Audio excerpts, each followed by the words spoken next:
Veterans Day here on Shenandoah University's campus, 11/11, marking the official start of playoffs being active in both leagues that Shenandoah Esports is competing in, and we've got teams still running in both. Tonight, round 1 of NECC Division 1 playoffs of Super Smash Brothers. Shenandoah University taking on the University of Michigan in what should be an extremely close and exciting series between two teams out of 8 that qualified for this playoff bracket, all extremely high-performing teams, all with very impressive wins to get them to this point, which means we've got some mental warfare here today. Exactly. We may be Shenandoah fans, but today we are anti-Michigan. Hi, everybody. I'm Chris Clayton, joined alongside Ben Kincaid here in the booth in Winchester, Virginia, preparing to take you through what should be a very fun series here tonight. Yeah, this should be an absolute banger, right? Michigan and SU both very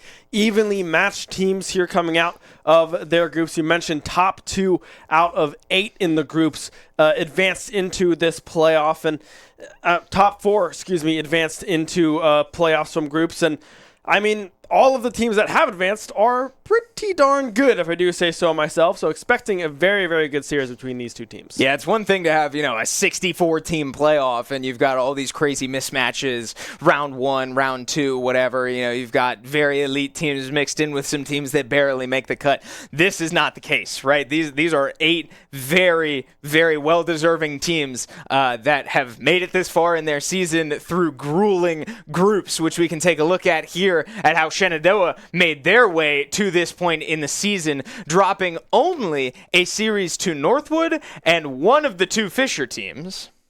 Yeah, I mean, this has been an incredibly close group, right? I mean, wins over UCF, a very big win over UCF, tying them for second place, but they, of course, have that head-to-head in favor of SU with that win. A win over Houston, I believe as well. Of course, Northwood, the giant that they are, 7-0, the top of this Group A in Division 1. But you can see the competition just in this group alone, what SU was facing off against, not to mention Group B, where the University of Michigan comes from, right? Fisher College Varsity, 6-1. Winthrop up there as well. Michigan ending this group of death almost with a 4-3 record. Yeah, these are 2 very strong groups. I mean, these are the best 16 teams in NECC Smash Bros. It's that simple. And Michigan getting some crucial wins over teams like Akron, where now we see the 4-3 record maybe determining the results of this, but getting map wins, or set wins, I should say, over teams like Winthrop and Fisher College up there. This team can very much hang, even though they are just 4-3.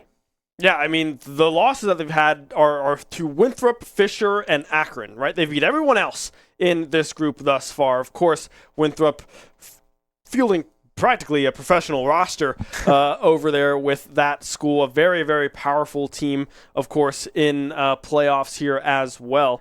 So, yeah, is Winthrop's Academy team. Our producer just buzzed that into my ear. So, yeah, good to note that that is the Academy team, but still a top 2 team in this group, a phenomenal team. Yeah, still an extremely impressive roster, even if it's not their main one. And again, University of Michigan taking a game off them.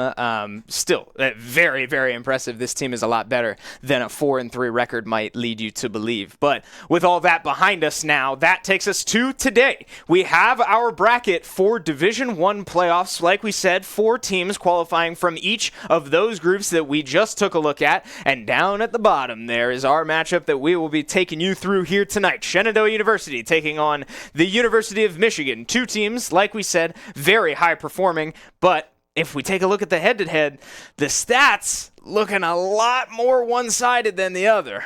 Yeah, if we look at the regular season, right, I don't know if this is the NECC, because we were 5-2 in this group. That might be NACE records coming through. So just 5-2 to 4-3, still in favor of SU with that one extra game in their back pocket. Can't remember what the actual game to 1 to loss ratio is, but I mean, if you're going 5-2, you're doing something right in that regard. So both of these teams incredibly close in their groups. You're right. I got a little bit baited there, but well, with that though, we'll take a look at these rosters, right? Who are we expecting from the University of Michigan? Well, we're expecting to see some pretty strong players all around. Michigan as a state is a very competitive, just what's the word I'm looking for? Just melting pot of smash talent. Michigan, yeah, they all. I don't know what's in. Well, I'm not gonna finish. That's crazy. That's crazy. I didn't mean to do that. Anyway,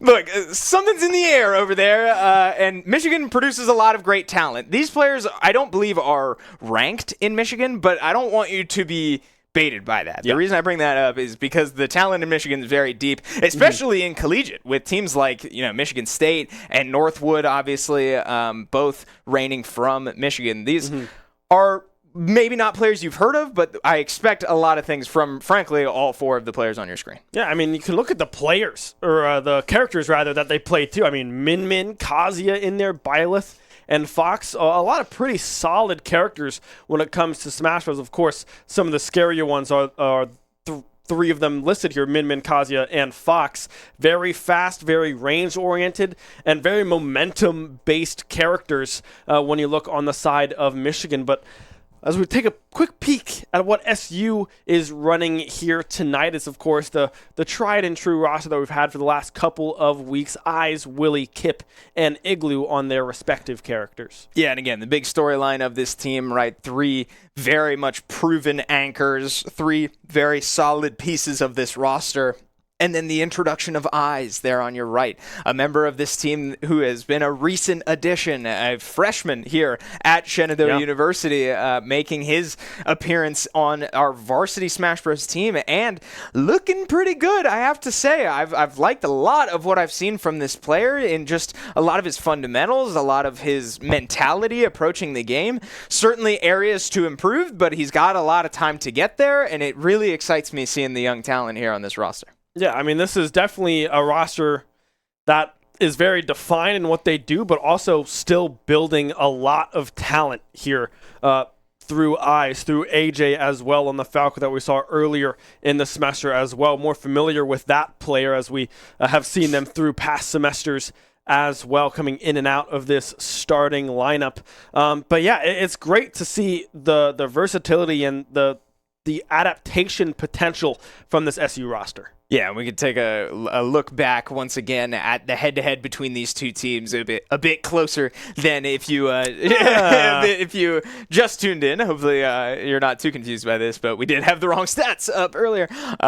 Shenandoah, yes, coming in at 5-2 for NECC. Competing in 2 leagues and doing very well in both of them. Yeah. But 5-2 in NECC. There's the game win-loss as well, 10-5 to 10-6. So both of these teams having to work for it along the way, but earning their spot, earning the right to compete here on Veterans Day. Yeah, 10-5, 10-6. That's pretty close records here between these 2 teams, right? Just a couple, 1 game rather, not going in favor of Michigan, dropping them down to that 4-3 record. But we mentioned kind of the roster that we're expecting to be fielded here by Michigan. We went through those first 4, but there's also some subs on this team as well in the forms of a Link Falco and a Link/Diddy Kong player as well. So 3 other fairly strong characters in the league scene, specifically Falco and Diddy Kong. Diddy Kong, the one that stands out the most, is one of those very powerful, gimmicky characters that, if in the right hands, can do some serious damage. Yeah, shout out to Tweak returning to Smash Bros. To play for TSN, the Diddy Kong player.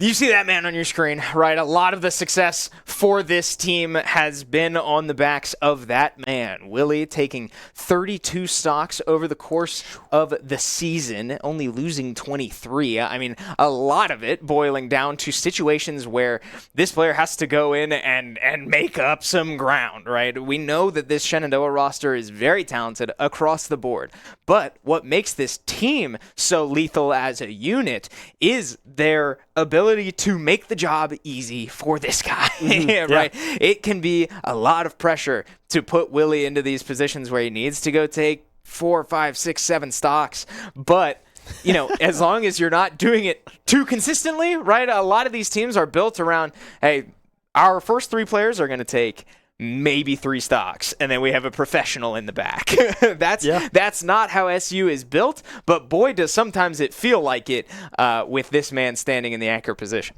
Yeah, I mean, the SU front 3 have been doing a very good job at, like you say, setting up Willie for success. A lot of times we see Kip go 4 for 3 in stock counts in the first set, potentially more as well, at least going 3 for 3. We've seen Kip in this starting position be able to do that job pretty soundly and go even in Stock's eyes as well. A little mix-up on a Palutena-Roy combination from this player as well has been seen to have great success into some of these kind of matches, picking up 1 or 2, which is where we sometimes will see teams start to pull away slightly, but then Igloo comes in and he brings them right back into it, right? We have very, very good players on this roster that can really hold their own to a lot of schools. Yeah, and especially where it tends to catch teams off guard is when SU gets comfortable moving the pieces around too. True. This team is very comfortable in putting Kip in first, putting Willie in last, and playing the middle how it needs to be played.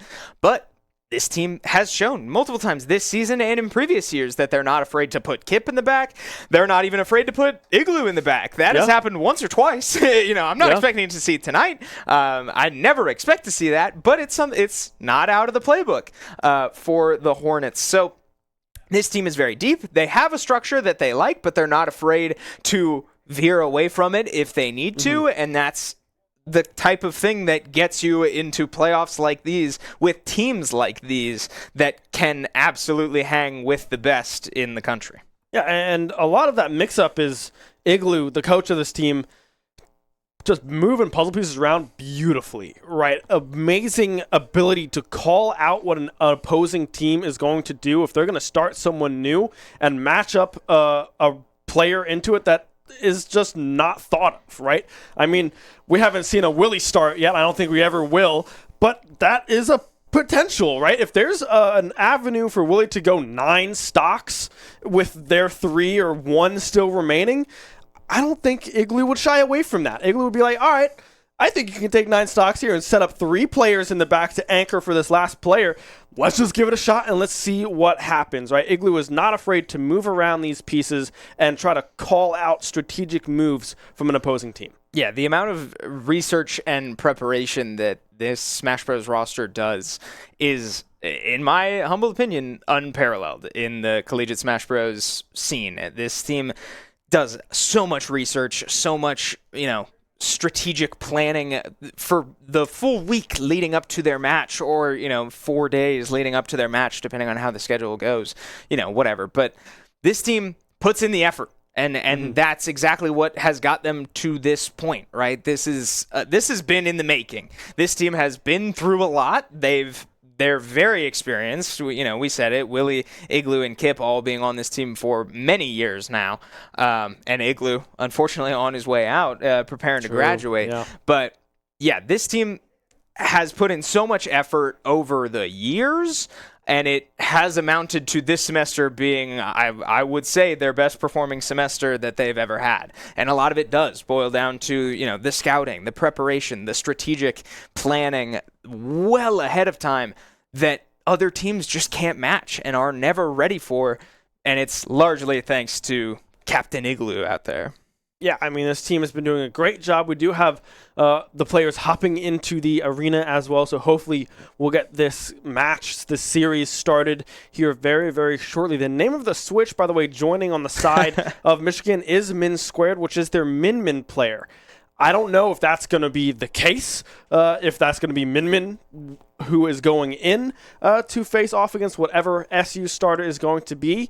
But we will just have to wait and see. But that is the name of the Switch, and that is the name of one of the players that we have here tonight on the side of Michigan. So it'll be interesting to see if Min goes in first, knowing what SU has on the back end of their roster with that range into a Willie Kazia and or Terry. We'll have to wait and see what that matchup looks like, what the selection is, but for the time being, the hints are giving Min to start. Yeah, worth mentioning too, because we haven't talked a lot about these rosters yet here tonight, but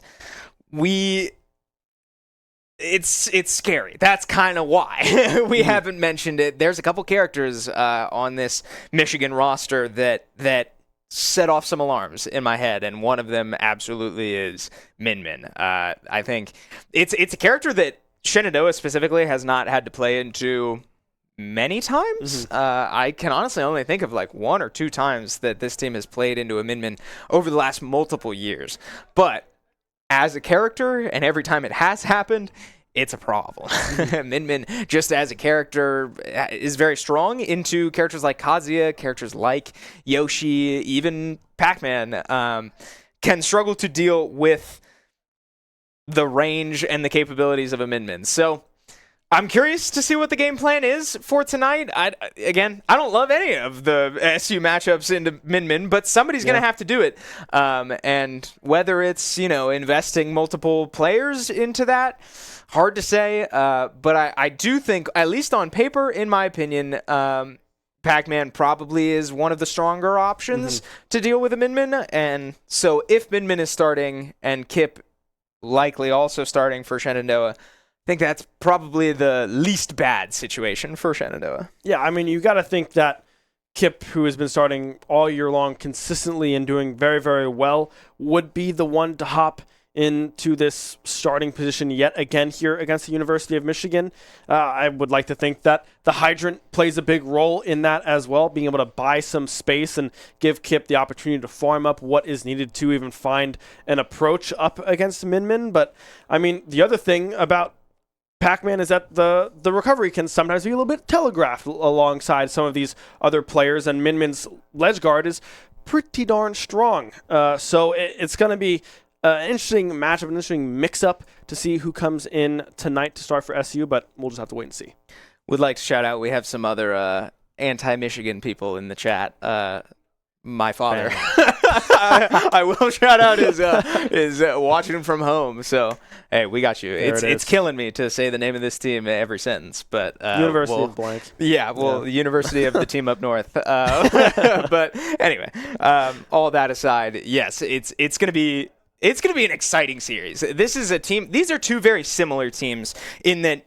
Again, nobody here is a superstar, right? Nobody here is going to go win a major next week. But all of these players complement each other so well in a crew battle setting. And that has shown through teams like Shenandoah and the University of Michigan that can still be a winning formula in a scene full of literal professionals. So I'm very excited to get into game. It sounds like, teams are doing their pick bans and stuff. We're getting through the process, and we'll get into game here shortly. But I'm very excited to watch this. Yeah, I mean, this is going to be a treat for us Super Smash Bros. Ultimate fans here tonight. So, I mean, you bring up a great point about how none of these players are going to go out and win majors or whatever it may be, but they are able to complement each other very, very well. A lot of the characters that we see on both of these rosters cover a lot of weaknesses that one or more players might have, right? And that's where this puzzle game kind of comes into play. You need to be able to put those pieces into the right answers, right? You don't want to accidentally match into a bad matchup, and then all of a sudden that can snowball into other bad matchups, right? You want to try to even things out, match things up in a way that you have at least an even matchup at the very least, or an advantage one way or the other. So we'll have to see what it looks like here tonight, as we do look like we might be either hopping into a button check or a game, but it is Pac-Man up against Link here. I'd assume that is going to be AK-160 or Sandstorm on this Link character. Yeah, this also interests me. So it's not the Min we were expecting, excuse me. But Link, a character that thrives in the online environment, especially, just based around his projectiles and disjointed hitboxes, being a sortie, right? All of it adds up to being a strong online character, and that's the reality.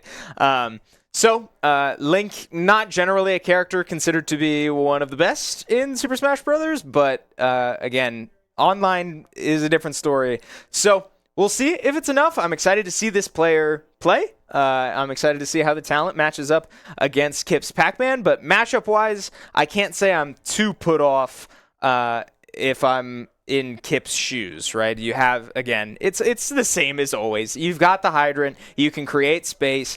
Link's projectiles, I don't think can go over the hydrant. Like, I'm trying to think, like a fully charged neutral B or the boomerang. A bounce like, would go up. The bomb. I don't, we'll have to see when we get into it, but the hydrant's going to do a lot of work to prevent Link from, just sitting back and throwing projectiles. So, Link going to have to get active, use that sword a little bit.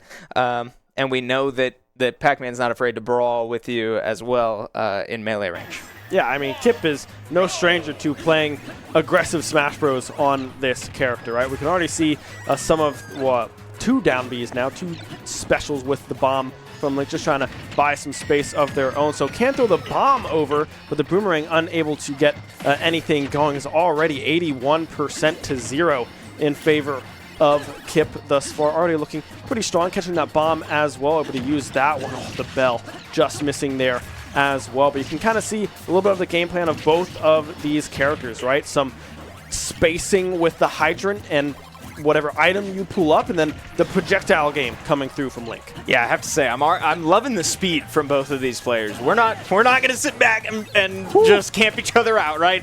We're going to play this game and in each other's faces because we both kind of have to. So I like the tempo so far from both of these players. Kip so far coming out on top, 135% all the way up on this Link. But again, we know that we know how Kip feels about Pac-Man's kill options, and we'll see if he's able to, squeeze one of these apples or a key in there somewhere. But it might take a good amount of time, and that time is an opportunity for Link to make his way back into this. Yeah, some nairs coming through as well here on this ledge guard from Link. Won't be able to find any kill just yet, but able to build up some of the percentage on Kip's side as well with some of these combinations. The up smash will connect and will kill there mid-stage off the top of PS2. So Kip starting off super, super strong, but unable to find the first stock in this series. Yep, does find the bell, though, and back air connects, and it will be enough. So we're tied at 2 stocks, both at 0%, and we start this thing over. That up smash was surprising for me. I think Kip was probably not ready to lose that stock at that point. But that's good awareness from AK160 here on the Link, and now starting to build up quite an advantage for himself. But Kip had an opportunity there to get a jab lock into a forward smash, but just barely misses that window, and we return back to neutral, slow this game down a bit. Back to neutral we go. Another up smash will connect, but won't be able to find the kill that time off of the top. 100%, however, built up on Kip's second stock to only 36. The grab as well coming through. Might be able to find the kill here, but won't be able to find the connection with the bomb into that nair. Kip trying to survive, trying to get any sort of percentage they can before this stock is lost, as another ledge guard comes through, a grab into a throw, but Kip struggling to get back onto stage right now. A beautiful ledge guard coming through from AK160. Yeah, I have to say, I actually really like that ledge guard. I don't get to watch a lot of Links play very often, but Kip ready for that up smash that time, but still gets hit by the boomerang on the way back.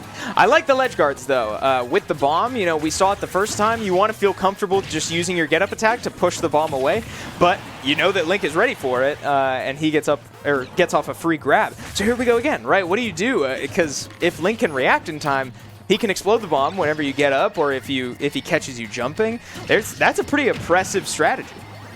Yeah, I mean, right now, Kip surviving barely at 180%. The key landing there as well, but unshielding with the detonation of that bomb secures the second stock in favor. Oh, the side B, just barely missing out. The down air will be able to connect, and that'll tie up this stock count 1-1, and a fresh new stock for pretty much both of these players. We'll have to see what school comes out in an advantageous state here after this very, very close first set. Yeah, I'm struggling to get a read on these two players and how they play around each other. First stock, Kip looked very loose, very confident in the sort of fast-paced, close-range style of play. Ultimately lost his stock first, but was quickly responded.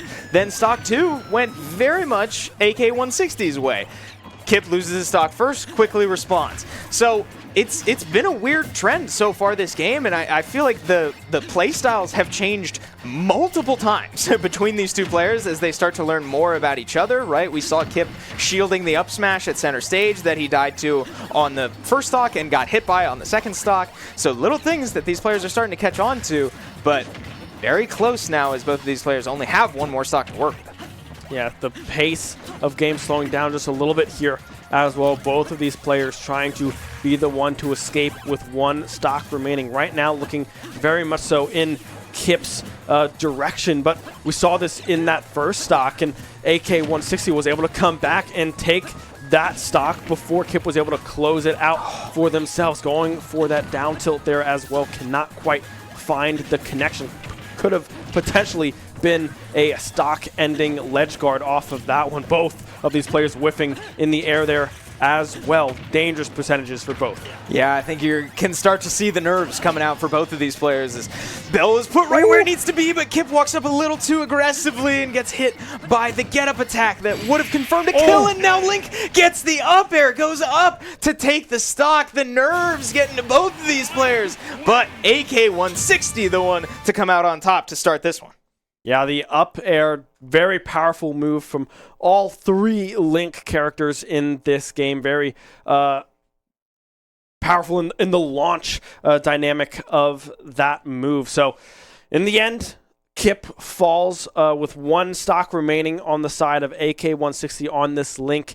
And it felt very similar to that first stock. Kip had such an advantage going into that last stock situation, but just couldn't quite close it out, getting maybe a little bit too antsy, a little nervous into this player, and could not quite get it done. Yeah, I kind of started to say you could see the nerves coming out for both players that, you know, they started throwing out options that were not very safe, and, you know, like, yeah, whiffing a lot of moves, right? Neither player wanted to lose that stock, and you could definitely see it in their gameplay, but Kip comes up just short.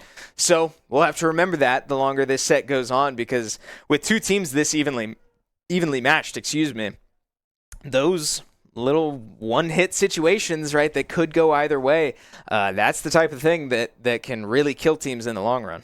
Yeah, now the response coming through from SU does look like, I mean, you saw it on the Roman Cam eyes, the one sitting down in the chair. So we'll have to see if there's a change of plans there as we go through the stage pick ban phase, but would certainly expect eyes to be the answer. Now the question is if it's going to be the Palutena or the Roy. We know Captain Igloo, Coach Igloo, does like the Roy in crew battle situations, but does know that Eyes' Palutena is a very threatening promise on this SU roster. So unsure which direction Eyes is going to lean, but expect either one of those two characters. Yeah, hard to say, especially when, you know, these are always weird situations in crew battles where you only have to go take one stock, and then you don't know who they're going to put in next because it's still so early in the crew battle, and we've seen that Michigan has a lot of depth. So it's hard for me to, or, you know, it's hard for anybody to go pick a character based off this one stock. And under that mentality, then I tend to think that you're just going to play who you're more comfortable on. And in this case, that appears to be Palutena. And I don't hate that, right? Palutena is just a very, like, fine character. Like, she's got good aerials. She's got good kill options. She's, you know, like, she's not going to blow you away or anything. But Palutena, a character that was believed to be very broken many, many years ago, but has since sort of come to earth a little bit. Eyes, though, a very fundamental player. This is a big ask, though. This is clearly a very strong player in AK-160. So, I don't know. Well, this is an important stock for Eyes as well as the rest of Shenandoah right now. Yeah, it feels like Eyes obviously just wants to come away unscathed and maintain that 3 stocks on this Palutena, but we've seen Eyes come in the past and not be able to secure that first stock right away and drop a stock and sometimes 2 stocks in some of these very critical matchups. So we'll have to see what Eyes' game plan is going up into this link. I mean, Palutena's game plan is fairly straightforward, right? Juggle is the name of the game with your neutral aerial attack, which covers a whole lot of space when you are playing Palutena. And then, of course, the up air as well is the size of the sun and has armor.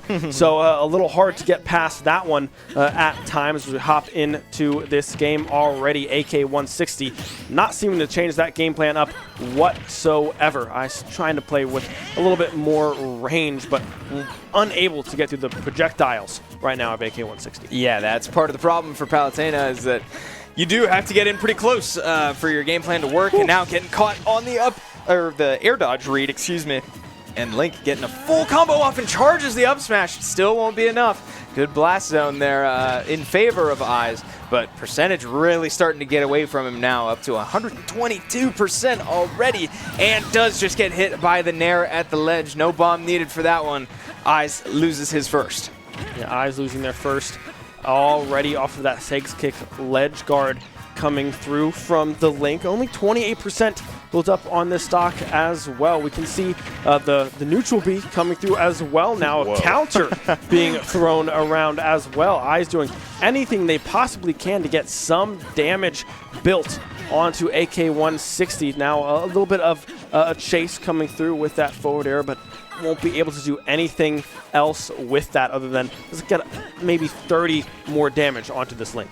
Yeah, something that we haven't really mentioned yet is that Link has that shield as well that blocks most projectiles in the game. Now it has a bit of a hitbox, like, you know, your projectile can go over it and still hit Link.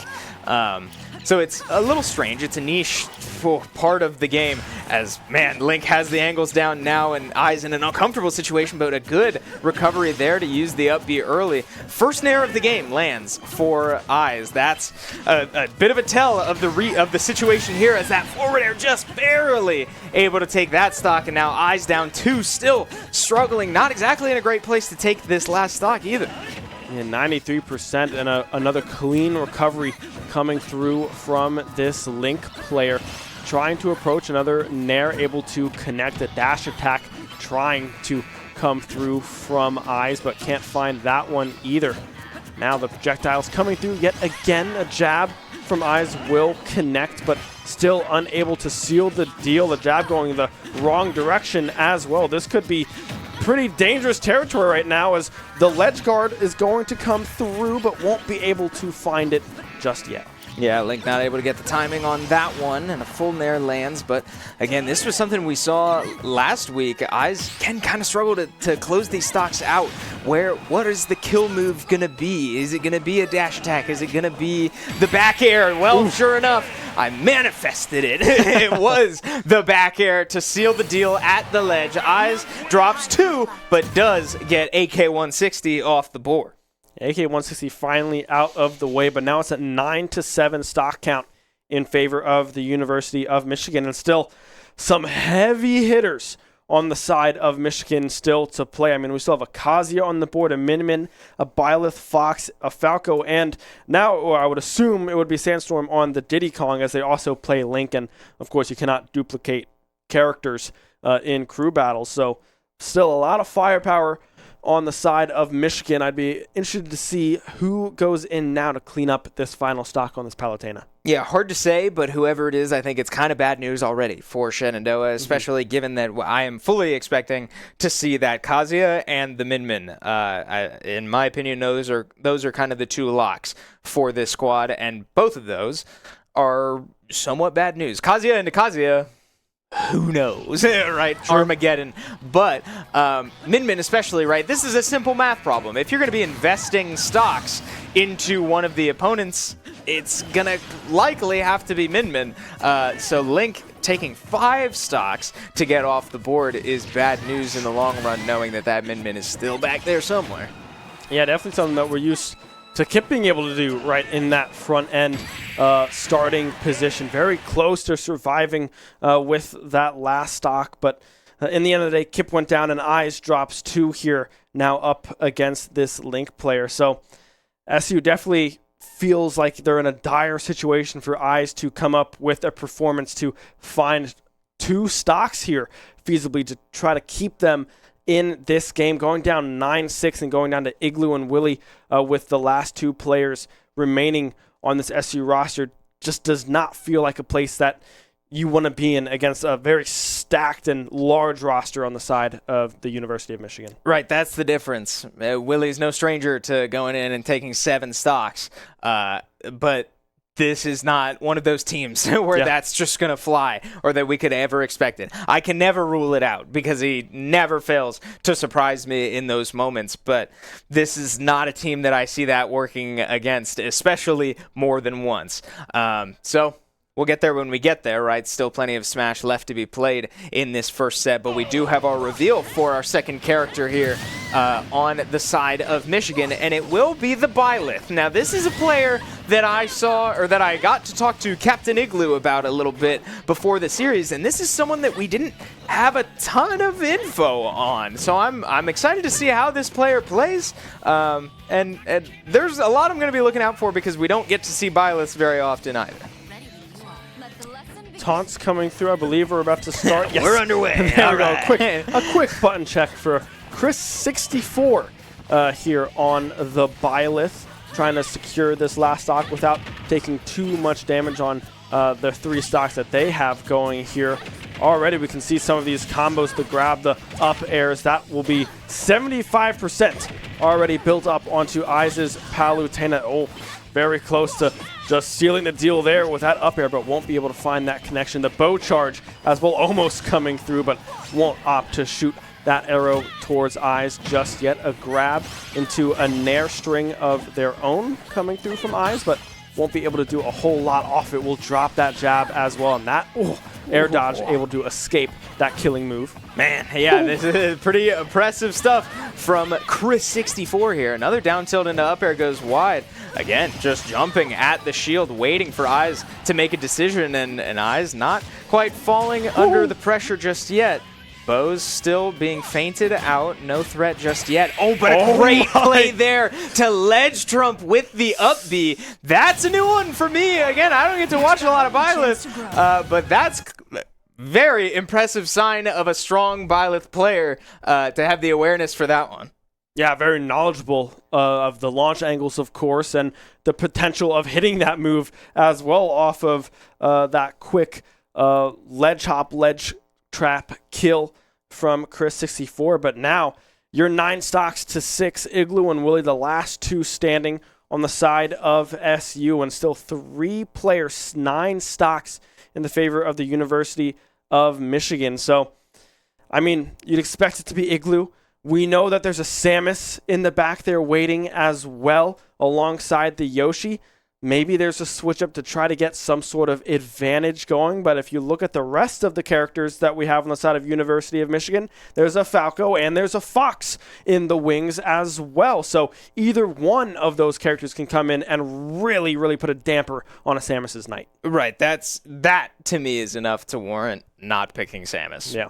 Period. Like, especially given that this is a situation where Igloo will likely have to make up some ground. I would like to see Igloo stick on a character that, on his character, period. Like, Samus, I don't see going on those, 4 and 5 stock runs. It's more so, to take an important 2 or 3 against a character that Yoshi can't deal with. I don't know if Byleth is one of those characters, because, again, we don't get to see a lot of Byleth. MK Leo played this character, like, a while back. I guess he kind of still does. But anyway, right. Yoshi's a weird one. Always. I mean, we say it all year long that Yoshi sort of fits a weird niche in this game, but I think it's going to have to be Igloo's, again, assuming Igloo's the one to go in. And again, I feel pretty confident in that. I don't think they're going to put Willie in a situation like this and put Igloo in the anchor and change everything right now. But I would be shocked to see Samus come out right now and expect more than maybe 2 stocks. Yeah, no, I 100% agree. I feel like Igloo's Yoshi, of course, being the main of this player, assuming that it is Igloo the one to go in. It does look like it will be Igloo on this Yoshi. Makes sense, expected.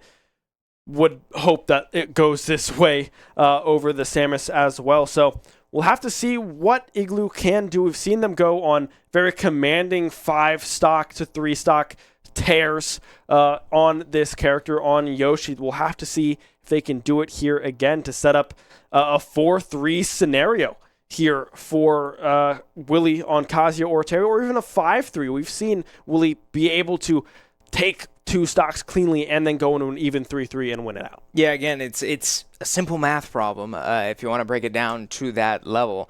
Both Igloo and Willie, if Shenandoah is to win this set, are going to have to take an average of 4.5 stocks. That's a lot to ask. Yeah. I mean, it's as simple as that. It's hard to ever ask for more than 3. That's sort of your designated job in crew battles. Obviously, roles shift around depending on your team's structure, but this team especially, I feel like, is very evenly dispersed. So to ask any player to perform to that level is going to be hard. But if there's 2 players to do it, I'll tell you what, it's these 2, man. I feel like I say it every time Igloo's on our screen, but he is cold-blooded. This player is no stranger to taking very important stocks in very important situations. So we'll see if it's enough to get this one done, as it will likely have to make quick work of Chris64 here and take us into this next player. Now, already doing a pretty good job there with those chase nairs and the up tilts, able to bring up to 91% this Byleth. Another nair coming through there as well. We'll have to see what the ledge guard looks like. Just trying to call out a roll will be the up special instead to come through there. So able to win out on that one. Trying to secure this stock without taking too much damage here to secure a sizable lead, but can't quite find it as they get tossed off the ledge there for just a moment. Yeah, Igloo with a good parry there, tried to get the up smash, but one more hitbox left on that Byleth nair. And Byleth has these... Okay, so Byleth has 3 weapons, or I guess 4 weapons, and they're all dependent on her directional inputs. So her up air and her up smash is the sword. Oh, wow, excuse me. Her forward air and back air are the lance, and her down air and her down Bs are that axe. And that axe does so much damage, has so much knockback, but all of those moves come out extremely slowly. So anytime you're seeing Chris64 go for, that down air at the ledge, or, if we ever see a down smash or a down B, I kind of doubt it, but those are very risky options that might just take your stock at like 40%. Yeah, I mean, they can do some serious damage, are quite telegraphed, like you say, very easy to see these moves coming out, but with the massive hitboxes that they do have, sometimes they're just unavoidable. So we'll have to see if those come out again and if Chris64 can find connection on those specials. But right now, Igloo getting plenty of extra credit here on this first stock. Only 90% built up to the 85% now built up on Chris64's second stock. We'll be able to find that up air and find that first stock off of Igloo, but plenty of extra credit and a very big opportunity for Igloo to come out with 3 stocks to 1. Yeah, it's a great trend in the long run of this matchup and the set for Shenandoah, but I literally was just about to say I get uncomfortable seeing Igloo recover high over this Byleth because that up air takes stocks. That is a kill move, and it's got a huge hitbox. So got to be careful getting too comfortable using that double jump to recover across the stage, because Byleth will go up and finish it, but Igloo now with 2 sweet spot forward airs to get the job done. But again, we saw that against Eyes as well. The jumps, the pressure into the shield and going for the down air, that one connects and it breaks your shield because that axe does so much damage. Yeah, the shield broken and the stock taken there on the side of Chris64, and now going at it yet again, going for that spike off of that kind of grab down throw, unable to find it, but very dire, dangerous situation now that Igloo finds himself in, and that might be dead. just I don't think he has his jump. Will be able to survive that. The air dodge comes through and makes it back to the ledge, but now a very, very hard stock for Igloo to come out and win out on. Yeah, what a change of pace here ever since that first stock, and now just, again, blowing up on that second stock due to the down air. And now in a very, very tight squeeze on a last stock, potentially last hit. Might take a bit more than that for Igloo here, only at 96%. And the forward tilt off the ledge will get it. The neutral getup gets caught, and once again it will be Willie facing down 7 stocks that he has to work his way through. Willie has to go through 7. It looked like Igloo had that one in the bag, but that shield break coming through into the side smash, not much you can do when you can't move your character, right? Igloo falling just short of getting 3 stocks there with 2 remaining. Is swapped on its head by Chris64 on this Byleth. And now, like you say, Willie now has to go through 7 stocks, 7-3 in favor of the University of Michigan in this first series between these two teams. It's going to have to be a hero play from Willie to come up with a 1-0 match lead. Yeah, at this point, it's I think you're kind of just hoping to get more intel from the University of Michigan, right? Again, I can never rule out a 7-stock run, but right now we're taking it 1 stock at a time, and 1 stock at a time means we hopefully see more players from the University of Michigan. But, I mean, look at these replays once again, right? I sort of said it. It's hard to recover high over a Byleth because of that up air, and then Igloo getting very aggressive on these ledge situations, but again, just the pressure. 2 Shenandoah players in a row struggling to deal with Byleth just short hopping on or underneath you when you're stuck on a platform, and Igloo gets bit by it. Kind of an uncharacteristic mistake from this player on Shenandoah. Yeah, going for that neutral getup as well off of that ledge, trying to call out a potential aerial option coming through on Byleth, but Chris64 does not bite on the neutral getup, is there, able to secure that stock, and now Willie, it does look like it is going to be the Kazuya on the side of Willie up in that golden suit, as we often see Willie play in that one, or the kind of Taekwondo like scars one that Kazuya has as well. Kind of depending on the situation, kind of changes up whatever the skin that Willie goes for. So it's certainly a big ask, but like you mentioned, this might just be time to gather information for set number 2.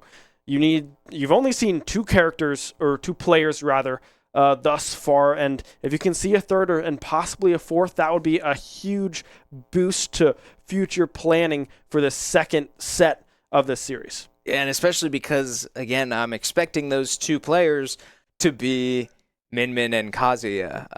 And a big factor of this Michigan team is that they don't have much, if any, film on them, right? That we could not find much live gameplay of this team outside of just statistics and results from their, tournaments and stuff. So if we get to just see these players play, get them out on the field, out on the stage, if you will, that's an opportunity for Shenandoah. But I think this, good DI there from Byleth to get away from it. The electric lands and gets footstooled. Okay, weird interactions left and right here, but Willie very much cooking on this stock, and now once again Byleth able to get out of trouble, but not for long. All right, excuse me. 160% now on this Byleth as they are clinging to life for this stock. Can't regrab. Yeah, regrab into the down smash immediately. That will be your stock done and dusted. Willie doing quick work against Chris64 on this Byleth, and now you have to assume you're down to these last 2 players, Kazuya or Lucario, whichever one you choose if you are Chronic here. Assuming Kazuya, just with how broken that character is in this game. And then Min, of course, a phenomenal matchup into Kazuya with all that range that you get to play with. So one or the other. Which one is the response? Not sure quite yet, but both of these, I mean, the Kazuya feels a little bit more 50-50 because both of them have the exact same game plan, which is get in close and hit an electric and continue your combo, whereas Min Min has a lot of things to work with, ledge guards and a lot of ranged attacks that Kazuya cannot get all really up close and personal with, and will likely opt for their laser beams. Yeah, I do want to take a minute to appreciate this replay, appreciate the poise of Willie, because it was clear that Chris64 was opting for a bit of sort of cheese, right? You try to, you're getting waxed there on that stock. You had maybe 2 bad interactions against Kazuya, and bang, you're at 160%. So what do? Desperation, just try to maybe steal a stock, gimp him a little bit, and Willie doesn't fall for it. Sits there at the ledge very patiently, throws out, I think it was the back tilt there twice, and then steps back. Does not get too excited, does not go up and try to down smash immediately, at least until the regrab, when he knows that he can safely. So good poise there from Willie. It doesn't look like much, but that's clean fundamentals. And I hate to say it, but every time Willie does go on one of these runs, it tends to start like that. That's true. I say it every time that thank God he plays Kazuya, because he can just blow up stocks, right? That game lasted 30 seconds. It's like, I feel like I'm whispering because it's a secret, but it's not. It's how Kazuya works, and it turns a 7-stock run into a 6-stock run. Doesn't seem like much, but if you can keep doing that, that quickly adds up, and it could, again, I don't want to get everybody's hopes up, but just like that, we might see a 7-stock run turn into something way more manageable. We're going into a button check here now. We already have the response. It looks like it's min squared or min surd. I don't know if that's a typo or intentional. I think it's min squared. But nevertheless, already into. Whoa, he might have gone too deep. He thinks. Oh, okay, wow, he's fine. Able to recover. Very close. I thought he went down low there as well to try to secure that first stock, but already able to get in the face of this Min Min so far. Not something that we often see in this matchup.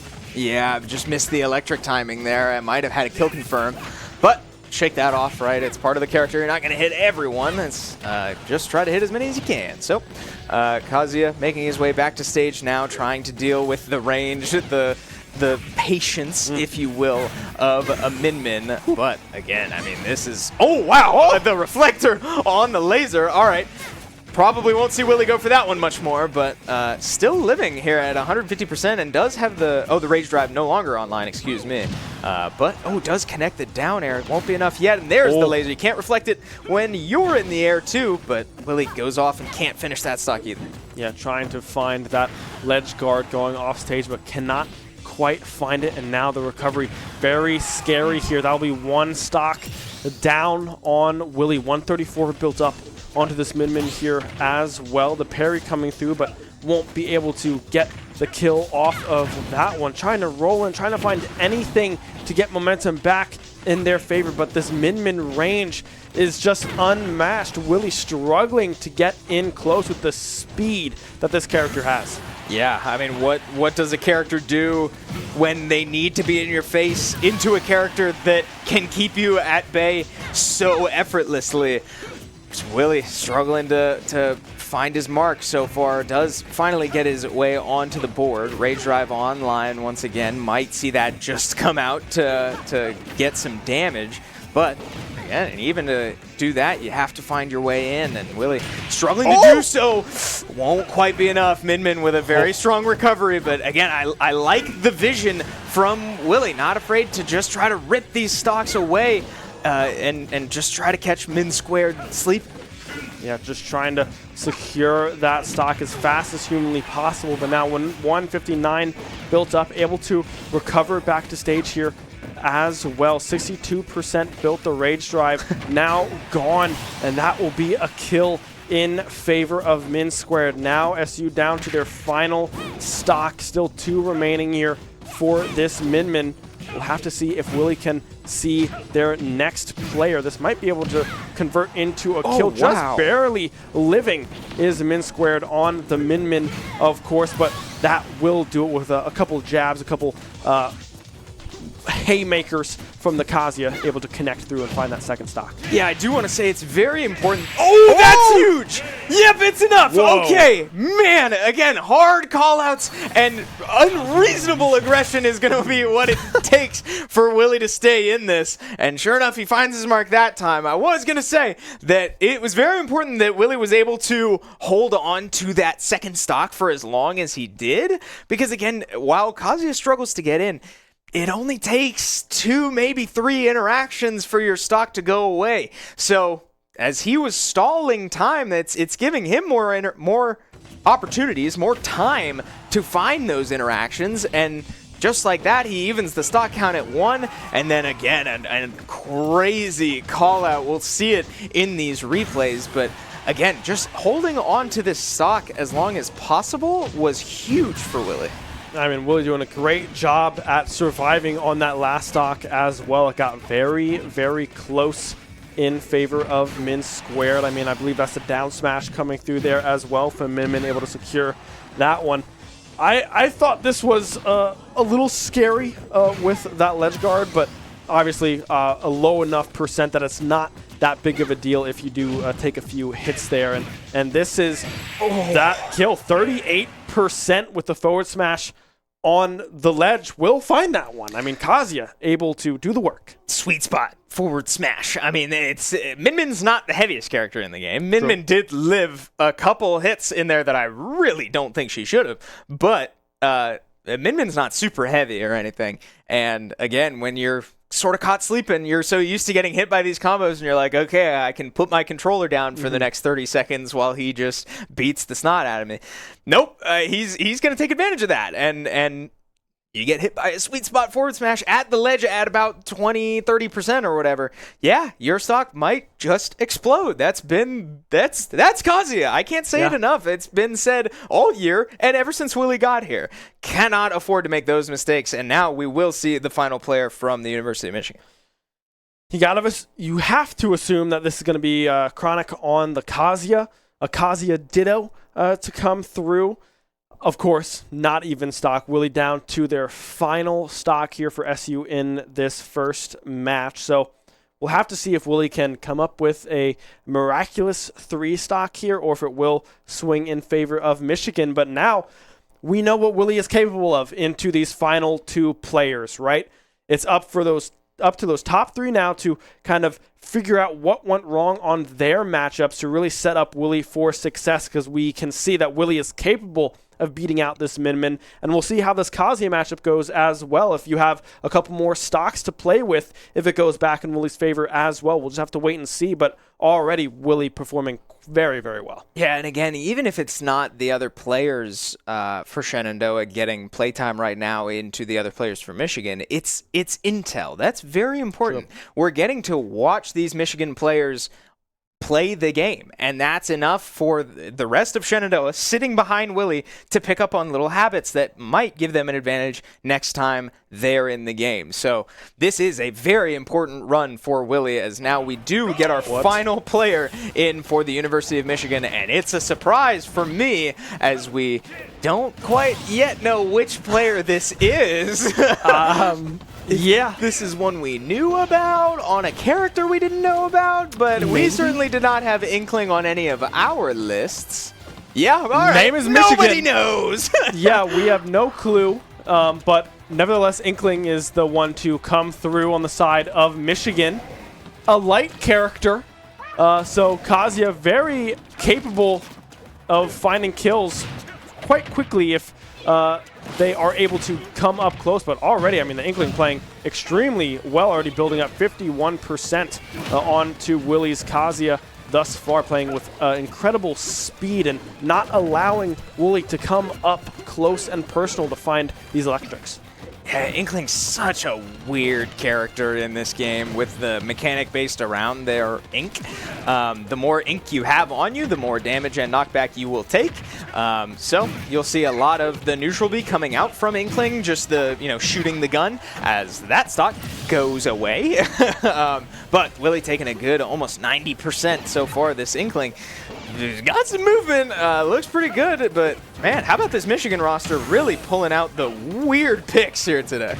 Yeah, and right now it's looking extremely well. 138%. The forward smash coming through as well, just trying to seal the deal on this final stock for Willie. Cannot quite find the connection, but still the speed of which this Inkling is playing with right now is scary, right? Just a few more interactions going this Inkling's way, and Kazuya's stock will be gone. The kill button coming through, won't be able to find the kill, of course. Throwing out Electric there on the ledge, just trying to find that kill. Will be able to land one, but won't be able to follow it up with anything else. There comes the back throw into the back air, and that will be the stock in favor of Michigan. A mix-up coming through, but one that pays off. Yeah, a big surprise there, and I'm very curious if that was just the situation or if that's something we can get used to in future sets. But for now, it is what it is, and that's a set in favor of Michigan. So, Shenandoah falls just short, but Willie clawing all the way back to keep it 2 stocks separating these two teams. And if you look back at the run that SU had and just that whole set, there are definitely moments in there that I'm sure a lot of us can pick up on that could have gone either way. And if those go SU's way, right, we're flip the other side. I mean, this is very close, even though it looked pretty scary there in the middle. These two teams, again, we knew it, very evenly matched, but a lot of it, again, off the shoulders of Willie. Yeah, I mean, we'll have to see if those little interactions get cleaned up on the front end. I mean, we know Kip was very, very close to escaping with that one stock remaining, just wasn't able to quite find that killing blow. I mean, props to AK-160 playing very, very well on this opening link, securing 5 stocks in favor of the University of Michigan, losing 3 in the end, but did a whole lot of work to help Michigan keep their momentum and set them up in a very, very good spot in that first match. So we'll have to see if the same players go in here again, if Michigan switches things up and recognize that AK-160 was playing pretty darn well on that link, and maybe you switch them with the Byleth. But then again, the Byleth was playing extremely, extremely well. Both of those players very capable at taking multiple stocks, and we pretty much saw that in that first set. Right, yeah. I think of the little moments like, yeah, you said it, Kip very close to getting away with his stock, Igloo losing his shield on that second stock, and basically losing that stock for free, right? Igloo basically only played with 2 stocks. Little things like that, right, is enough to swing the whole set. So I'm not too rattled if you're Shenandoah, but obviously it does mean that, yeah, now the room for those mistakes has passed. You get to sort of learn your lesson now, but you got to be able to apply what you learned for 2 more sets now. So, like you said, right, we'll see if Michigan feels the need to switch anything up. I honestly don't see why they would. And if I'm Shenandoah, I kind of don't see why I would either. To me, that just boiled down to those little moments. And if you can clean those up and now sort of settle into the series, right, get the nerves out that we saw at various points in that set, if you're confident enough, it might not need to change anything.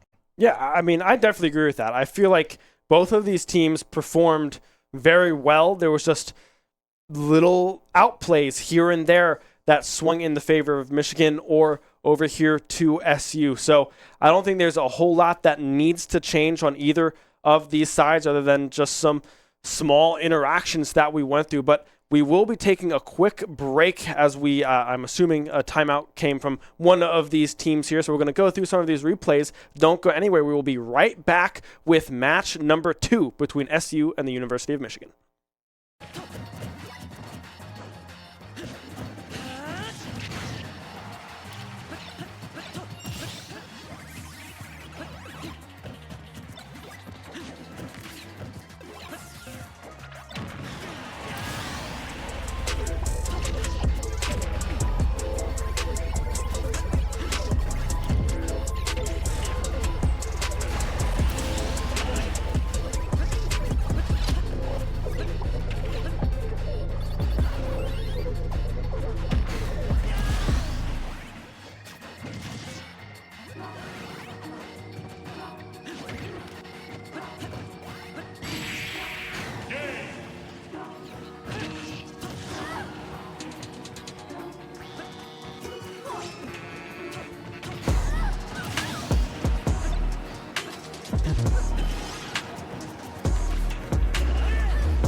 Welcome back. Hope you got a nice snack or a drink in that quick little break as the players got to rest for just a moment. I think we kind of expected the players to take more of a break, but they didn't. So we're back. We have Michigan up currently 1 set over Shenandoah in round 1 of these NECC Division I playoffs, but best of 3, plenty of smash left to be played, and looking to Shenandoah to make some adjustments to right this ship. Yeah, and so far, I mean, we saw little mistakes come through from this SU roster that came back to bite them. 2 stocks lost, 1 very close and 1 a shield break on the side of Chris64 on this Byleth onto Igloo, right? So some small mistakes. We lose that set by only 2 stocks. Willie put in quite a lot of work, taking 5 stocks of their own, much like AK-160 on this link did for the University of Michigan to start off that first set. So adjustments possibly coming through from either side. We'll have to wait and see what those adjustments look like, but SU now needs to play some pretty perfect Smash Bros if they want to move on in this NECC Division I playoffs. Yeah, again, it's hard to ask that of anybody, right? But against these very good teams and in a postseason, right, you're never going to get away with an easy path, right? Yeah. You're going to have to play your best Smash from here to the end. So this is some adversity for Shenandoah, something that they have not faced a lot of just over the course of this whole year in NACE and NECC combined. But NECC very loaded, their Division I group very loaded, and Shenandoah did drop 2 series in the regular season, but you'd hate to see them go out in round 1 after that regular season showing. Yeah, I mean, they've been playing good all year long in both of their leagues, NECC and NACE, playing unbelievably well. I mean, they're still in that NACE bracket as well. They I can't remember who they beat now, but they go up against UNCG. FIU. Again, FIU. That's who they beat. They beat FIU. Now go up against the UNCG in NACE round 2. Another 2 very, very good teams that they have gone up against. So this SU roster, not unfamiliar with very good teams and having to adjust on the fly. We'll just have to see if they can do it successfully here tonight and pull off a 2-1 victory against the University of Michigan. Yeah, and I'm very curious to see what the adjustments for both sides will be. We do have our reveal on our end, and it looks like it will be Eyes starting for Shenandoah into AK-160 again on this link. So a mix-up here and a bit of a scary one if you're SU, given that we did see these 2 players go at each other in set 1, and AK-160 looking extremely comfortable, almost getting away with a 3 stock if it were not for one well-placed back air at the very end of that matchup. But Shenandoah with some faith in their rookie here on this Palatana to maybe get some extra work done and lighten the load later and save that Pac-Man for another matchup. Yeah, still just like we saw, however, in the first set, that Eyes is struggling to get these Nair chains strung together, either shielded or air dodged by AK-160 thus far. 88% built up onto this stock. That was the up air yet again to come through, almost being able to find that shield break. A few chase angles coming through from Eyes, but can't quite connect on anything further. Almost goes down there, possibly going down there to that forward smash. A big launch, but a good DI able to survive that one and recover back to ledge. We'll see if they can recover fully. Looks like they will be able to do so. Yeah, 134% now on this Palatana. Getting pretty uncomfortable, but hanging on to this stock, and that's been one of the things that has impressed a lot of us here at Shenandoah about Eyes, has been his ability to hold on to these stocks, to sort of make you work for it, and now gets a good string of damage here to start to pull this thing back. 96% does land the last hitbox of that Nair, and now has some serious momentum going. Will lose that stock, but not after getting a lot of damage in response. And 96% built up, going for that initial grab, won't be able to connect one Nair with a good launch angle. Goes for the jump call out, but will not be the recovery that AK-160 goes for, and now we'll have to see what Eyes can do. Already 42% built up, some good extra credit coming through from AK-160 on this link yet again. Eyes struggling to find this kill. This might be an angle that they were looking for, but the boomerang on the way back, of course, prevents the ledge guard from coming through. Yeah, I have to say, if you're the SU backline here, watching this game, Kip, Igloo, and Willie, I'm feeling pretty good all of a sudden, right? Eyes in a pretty solid state here now, hitting nairs at 130%, placing the side B right where it needed to be. Down tilt goes just wide, but again, if Eyes is able to take this stock relatively quickly, all of a sudden you're tied at 2 stocks, down a good amount of percent, but you're poised to be in a decent spot. The reverse up B there does scoop Palutena, but barely able to make it all the way back to the stage, and now gets Link off stage the other direction. Yeah, we'll be able to make their way back to the ledge, trying to call out that jump yet again with the up air. The back throw, just barely unable to find the kill, and the air dodge through the side B as well. The explosive coming through, almost getting their shield broken. There was Eyes, but in the end still able to find that launch. But you can see so much extra credit, 174 built up onto this Link stock as well. Eyes still struggling desperately to try and find this first stock. Yeah, can't find the kill moves. It's a lot of the dash attacks and the side Bs, the down tilts at ledge. That time does just drop from the Halo platform, and I believe that was a forward air. I felt like I blinked and I missed it, but finally, Eyes on the board, does lose that second stock, and all of a sudden what I was talking about, SU being in a pretty solid position, seems to have closed a little bit. It's going to take quite a different style of play here from Eyes to maybe come away with a second stock or more. As we see the nairs again coming out, you can come to expect that from any Palutena in these low percentage situations, but just struggling to get around this Link. They're doing a great job as well to find that chase grab. Is AK-160 a potential killing threat? We'll be able to find the grab as Eyes goes for the down throw, but can't connect that into any nair chain follow-up. Shield coming through again. Up air will connect once, but can't follow that up with anything else of their own either. 105% is what Eyes is working with on this final stock. 65% for AK-160, and that is going to be an unfortunate SD coming through from Palutena, unable to grab that ledge.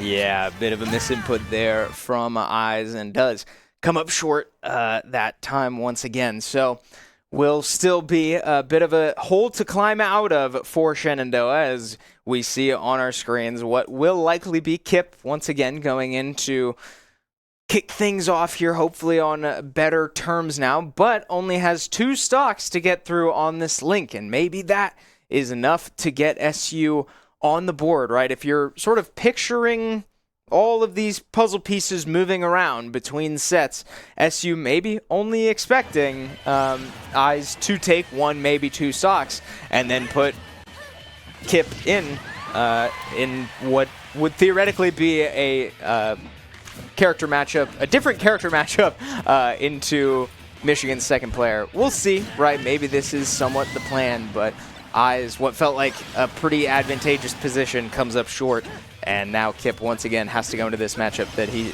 kind of struggled with the first time around.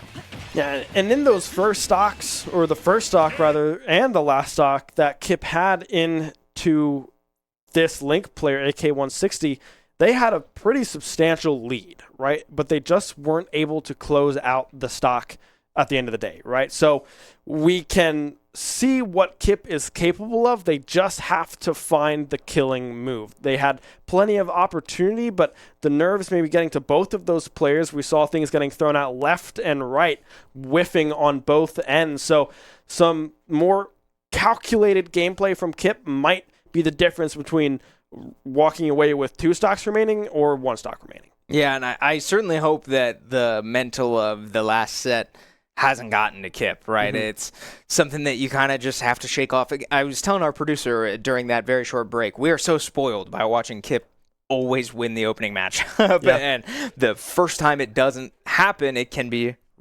jarring, and to no one more so than Kip himself, I'm sure.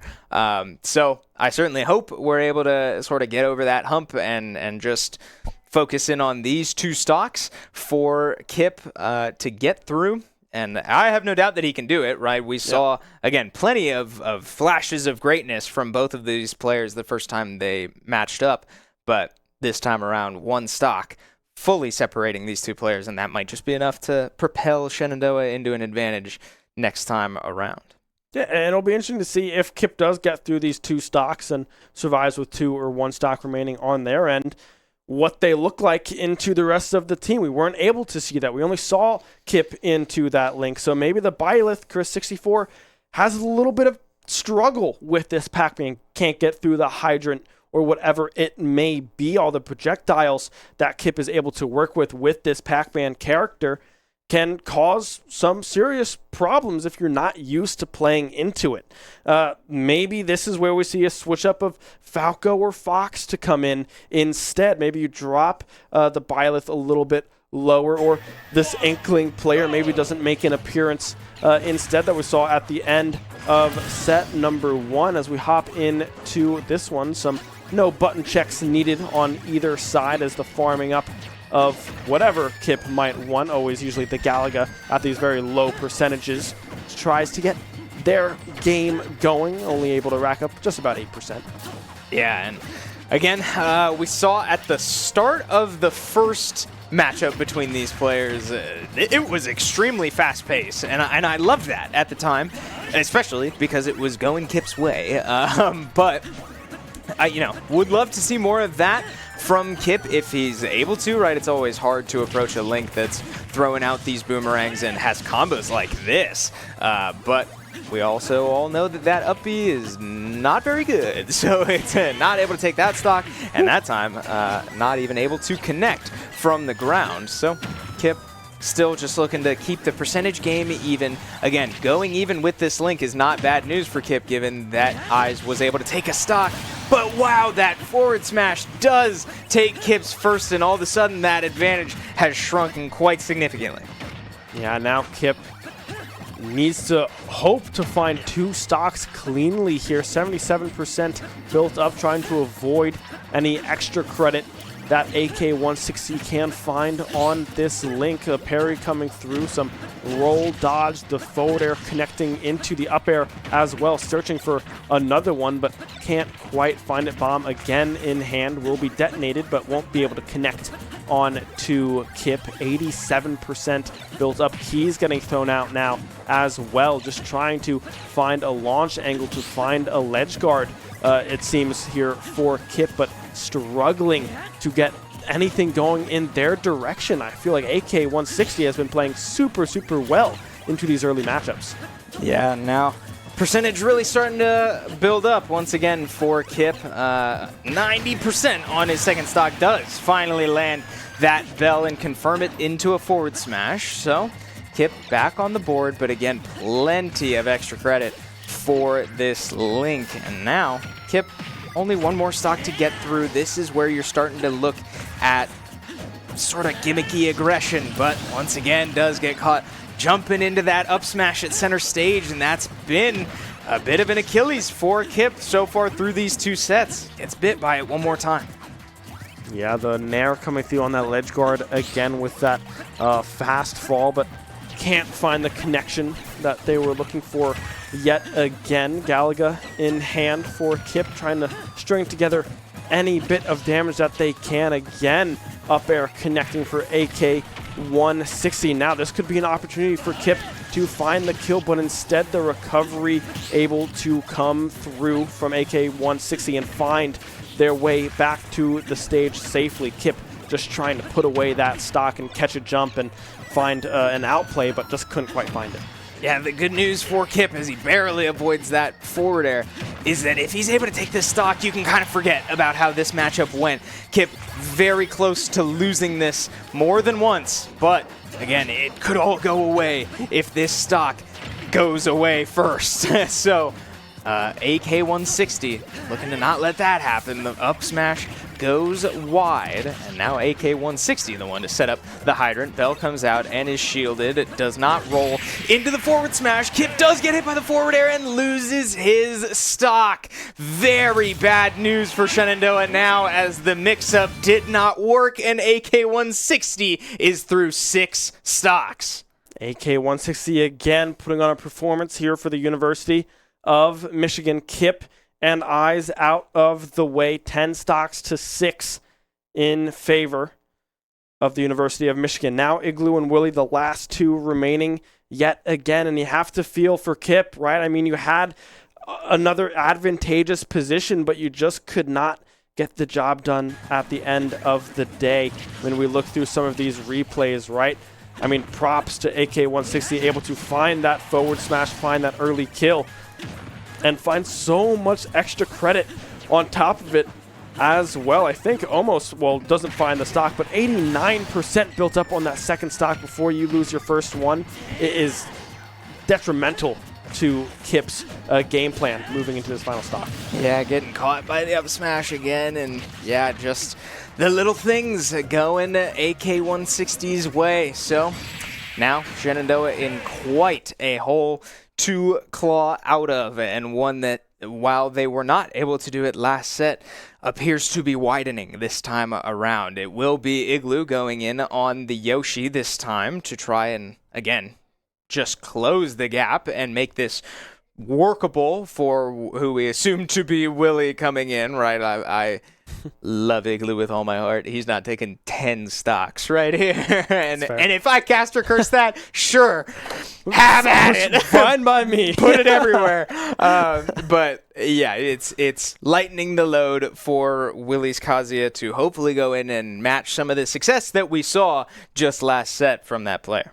Yeah, I mean, it all starts with getting this one stock out of the way, right? I mean, AK-160, 6 stocks in the bag already, 5 stocks in that first set, already beating that one here in the second. So getting through this link, you got to assume that it's going to then be the Byleth to come out on the side of the University of Michigan. Chris64 was able to put away those Yoshi stocks, right? Was able to win out in that matchup and propel the University of Michigan into a bigger lead, right? So we'll have to see if that is the response. But first things first is this final stock for AK-160, who has been a terror right now tonight already for SU.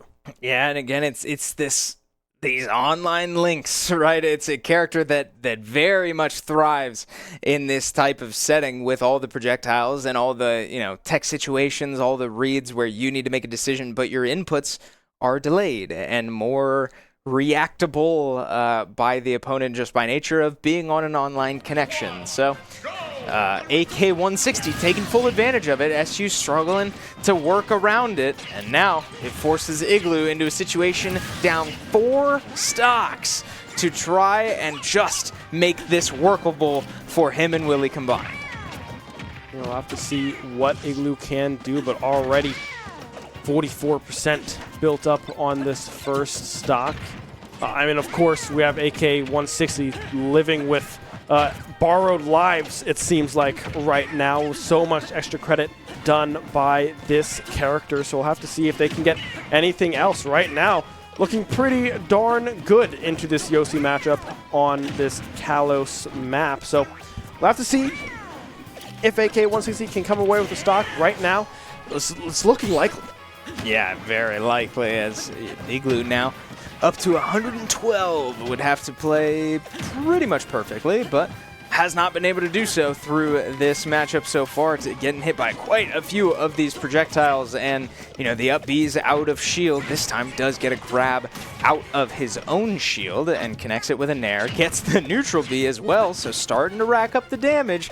And again, if this stock goes away for Link, you can kind of forget about it if you're Igloo, right? It's all of this 140% that has looked pretty ugly gets wiped off the board, and you get a clean slate in the next one. So that's certainly the mission now for Igloo.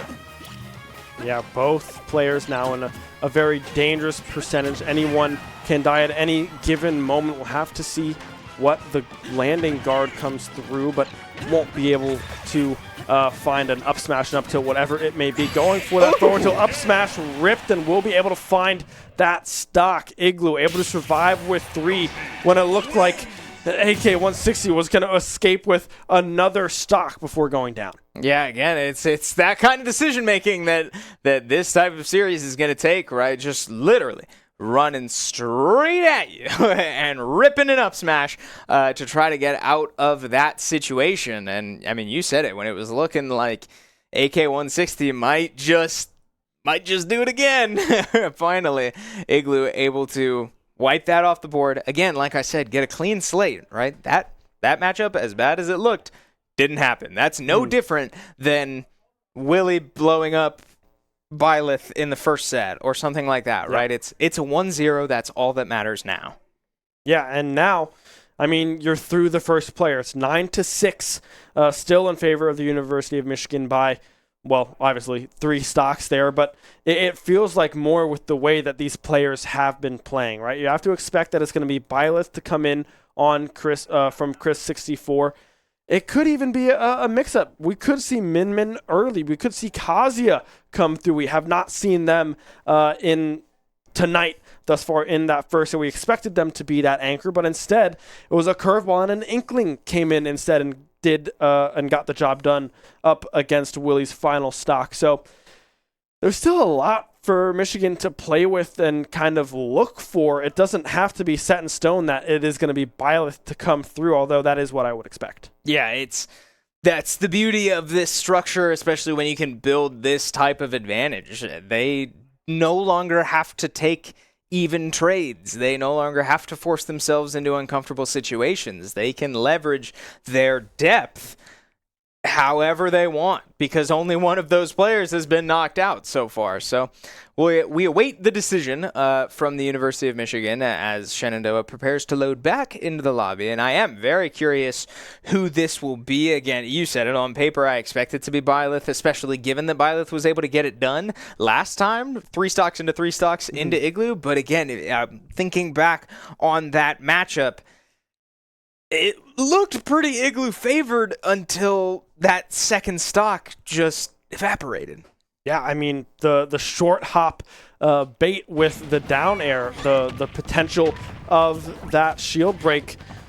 I mean, Igloo felt all of it, right? Was not able to escape and lost that second stock, like you said earlier, seemingly almost for free in favor of this Byleth. But we can already see what Igloo was able to do before that fateful second stock, already looking super poised to take this first stock pretty early. Ooh, I think he got it. Okay, did not quite. A good recovery there from this Byleth, Chris 64.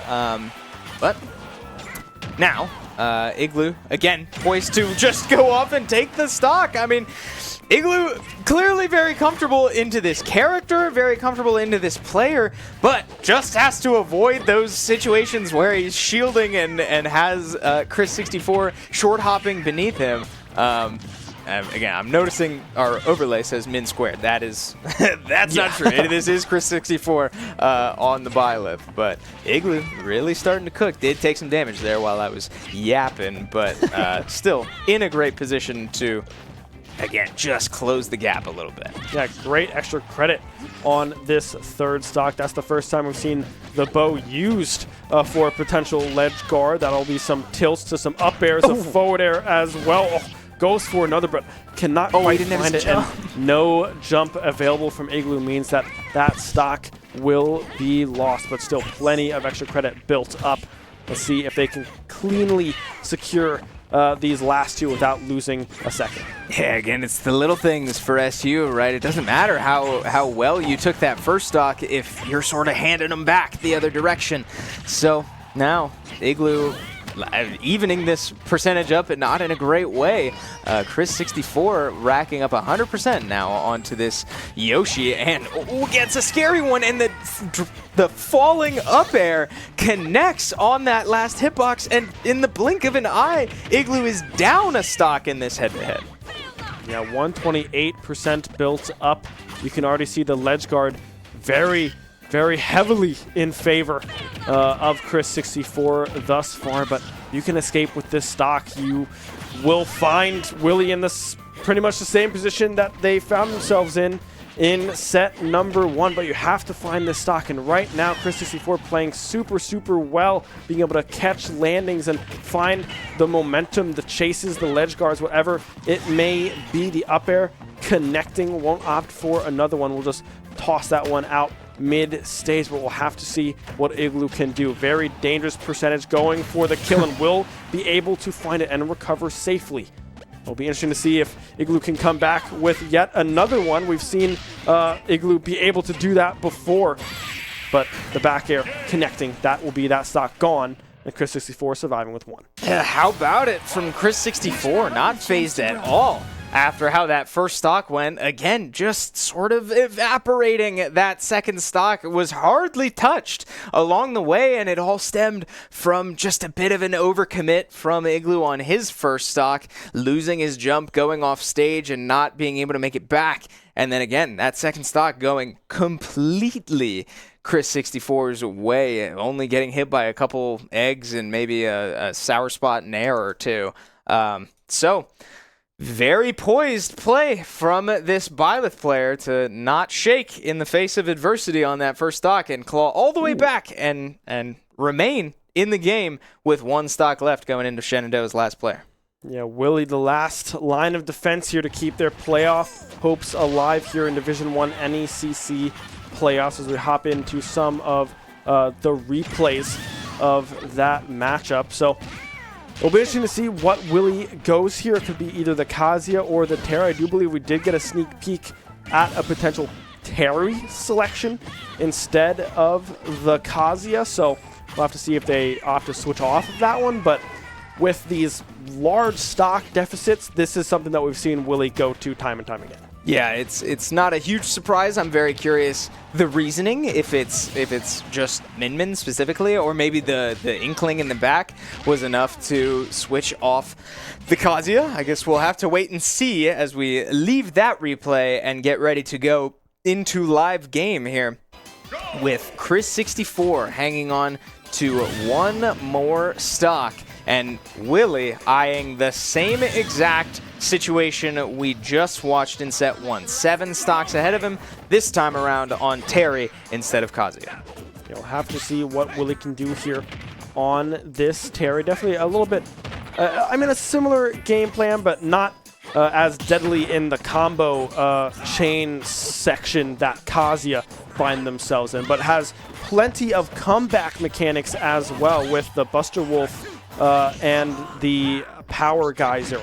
When you reach 100%, you get access to some pretty powerful moves, and that might be what Willie is opting to go for here for some comeback potential if they do fall behind early in stocks. Yeah, Go Meter now online for Willie's Terry, and you're going to start seeing moves like that. The Buster Wolf come out, goes just wide.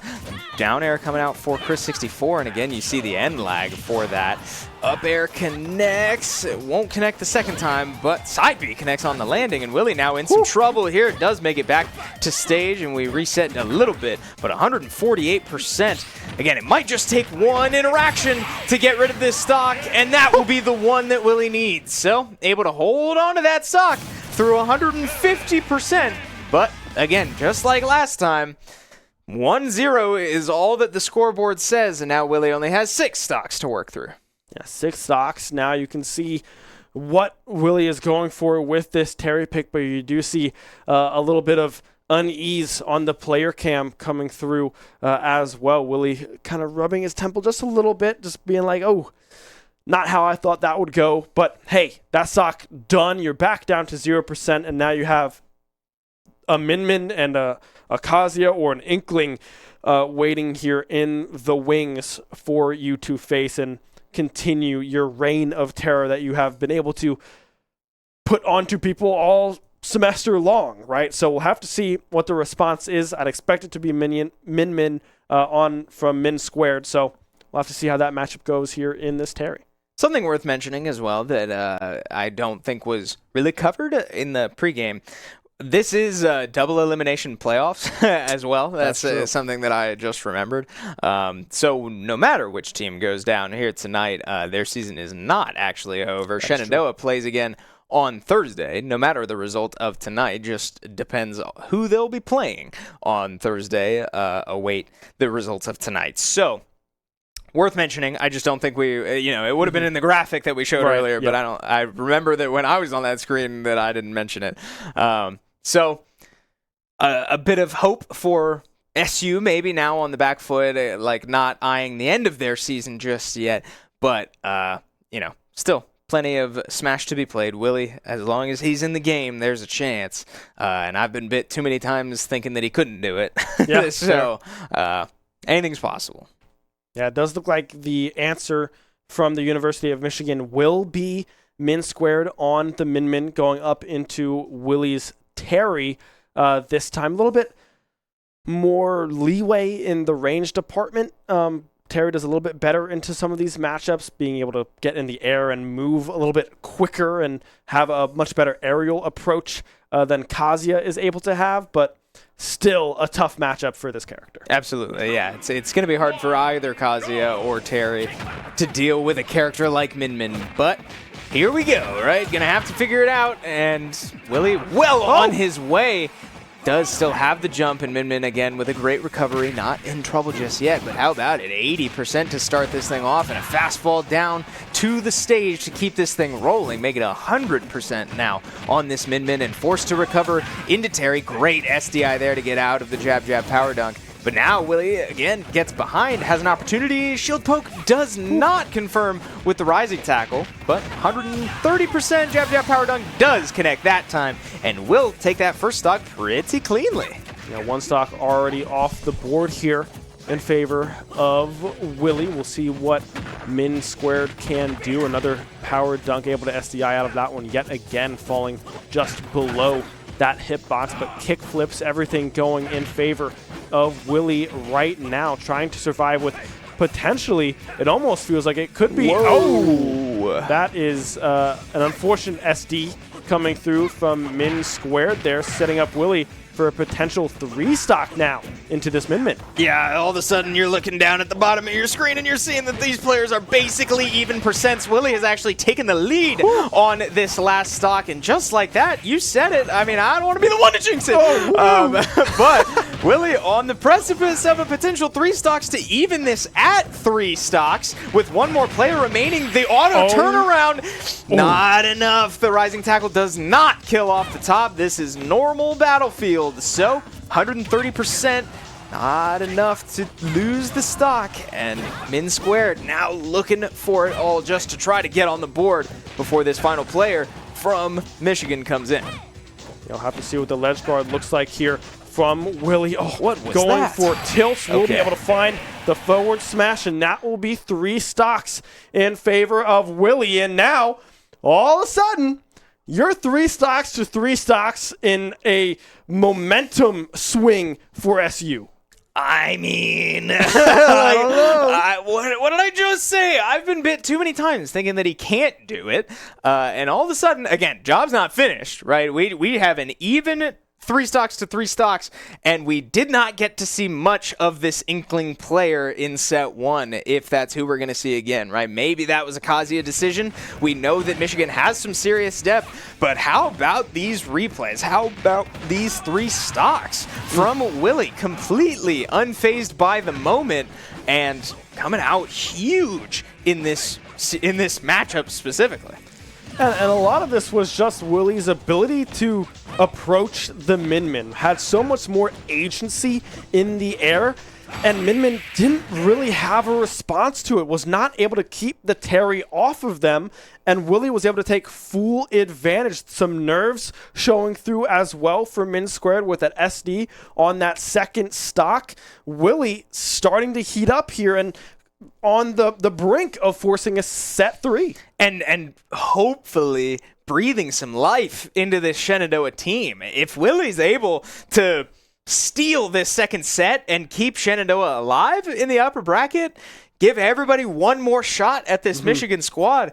That's pretty energizing for the guys out there. I certainly hope that they're feeling the energy that Willie is infusing into this team, with 3 stocks now remaining still in his favor, but 3 stocks ahead of him, and it will be this Inkling one more time for the Inkling player to make their way back onto the stage, this time into a Terry instead of the 1-stock Kazuya that we saw them perform into last time. And worth mentioning that in that 1-stock performance, we did see Willie take the first stock as well. So, you know, I'm not one to speculate, but here I am speculating in a 3-stock to 3-stock scenario. On paper, that means Willie's going to take care of this. But we'll see, right? Plenty of Smash left to be played. We'll have to wait and see. Jab, jab, power dunk will be able to connect. 110% already built up. Trying to call out a high recovery with yet another power dunk, but won't be able to find the guard that they were looking for. It'll instead be the rising tackle, and that will be 1 off the board. 83% built up. Let's see how much extra credit Willie can get on this first stock. Yeah, I think a big thing that this is a big factor of this matchup that this Michigan player is going to have to keep an eye out for is the go meter, right? How fast can you kill Terry after he hits 100%? Because that's make or break for Terry. That's the moneymaker for this character, and they air dodge off stage. Inkling with a great recovery, though, does make it back. Go meter online, and the power geyser comes out immediately. If Inkling's able to take this stock quick, maybe get away with it, but Willie, very, very impressive play right now, just throwing out power dunks to see if they maybe take the stock. Yeah, just trying to find that down tilt forward smash coming through. Yeah, that was definitely a call out of all call outs. Won't be able to connect. Instead, it's going to be the up smash, able to find the kill there for this Inkling player, but still a whole lot of percent built up. Let's see what the extra credit looks like on the side of this Inkling right now. Able to get 51%, but will lose their stock. Blown up with an immediate spike off of that right ledge. And I was just about to say, how about the momentum swing a little bit? This Inkling starting to settle in and find some serious combos of his own, but just like that, a perfect setup into the down air launches you into the blast zone. Willie with the mash out of the side B. Very hard to match out of that, but Go Meter online once again. Willie still with 2 stocks to work with and can't mash out of it that time. And now, again, all of a sudden, this is very even with 1 stock on both of these players. And the momentum swinging now in favor of this Inkling. Willie has to secure this stock to keep SU in this winner's bracket. Just barely missing out on some of these very tight hit boxes. Willie now off stage. We'll be able to air dodge back to the ledge. We'll be able to get 1 aerial. The bomb getting tossed up there as well. Kickflip is able to land. 89% built up. The dash attack is there, but cannot keep the pressure up. Will try to find any little bit of damage. A forward smash coming through. The paint roller going just wide. Willie able to avoid that one, but both of these players in a very, very sticky situation. Yeah, and again, Willie getting very close to Go Meter here. Does eat the forward smash, won't die to it yet, and now how fast can you kill this Terry? He gets the parry, but it gets clanked with the down tilt. This one connects. The Buster Wolf also connects. Is it enough? And it is. Willie keeps Shenandoah in this series. Igloo juiced for the team as they get 1 more shot at this Michigan lineup. We go the distance, baby. Set 3 here against the University of Michigan. You can see other teams coming up. That was our Rocket League player there coming up. I believe it was. I don't know if I can see them in the back there. But yeah, that was Griff coming up to congratulate Willie on keeping SU in the game, right? The pop-off is there, rightfully so. You keep your winners bracket hopes alive. The University of Michigan, they bleed. They bleed, and I sincerely hope you can see it in the team. They're both talking to Kip, right? Hey, shake it off, right? We are still in this. We've got 1 more chance to turn this thing around, to fix the early woes that have been getting to Shenandoah, and they'll have one more shot to do it. It seems so unlikely, especially given how set 2 somehow started worse than set 1. But now you see it on your screen. Some serious decision making now needs to come through for Igloo. You can see the pondering face. Literally, yeah. Oh my. Who goes in and when? Hard to say. He's thinking pretty hard. I mean, Igloo does this every week, right? Is able to play chess when everyone else seems to be playing checkers, right? This captain knows exactly what to do to put his team in a successful position. They were able to do it in that first set or that second set, and you mentioned that it started off worse. AK-160 went 6 stocks instead of 5 stocks instead, right? So it's so interesting to see what happened. Well, I think they won more than 6, actually. I think they went... Did they get... No, it was 6. No, it was 6. Yeah. I thought they might have gotten one off of Igloo, but they did not. So, yeah, this is a wild turn of events. Willie able to claw back 7 stocks in set number 2 to set them up to go the distance in this overtime matchup, if you will, in set 3. So, yeah, this is a joy to watch. Yeah, let's take a look back at this entire run from Willie, starting all the way back, feels like so long ago. Chris 64 losing that stock, and again, very close to taking the one off Willie.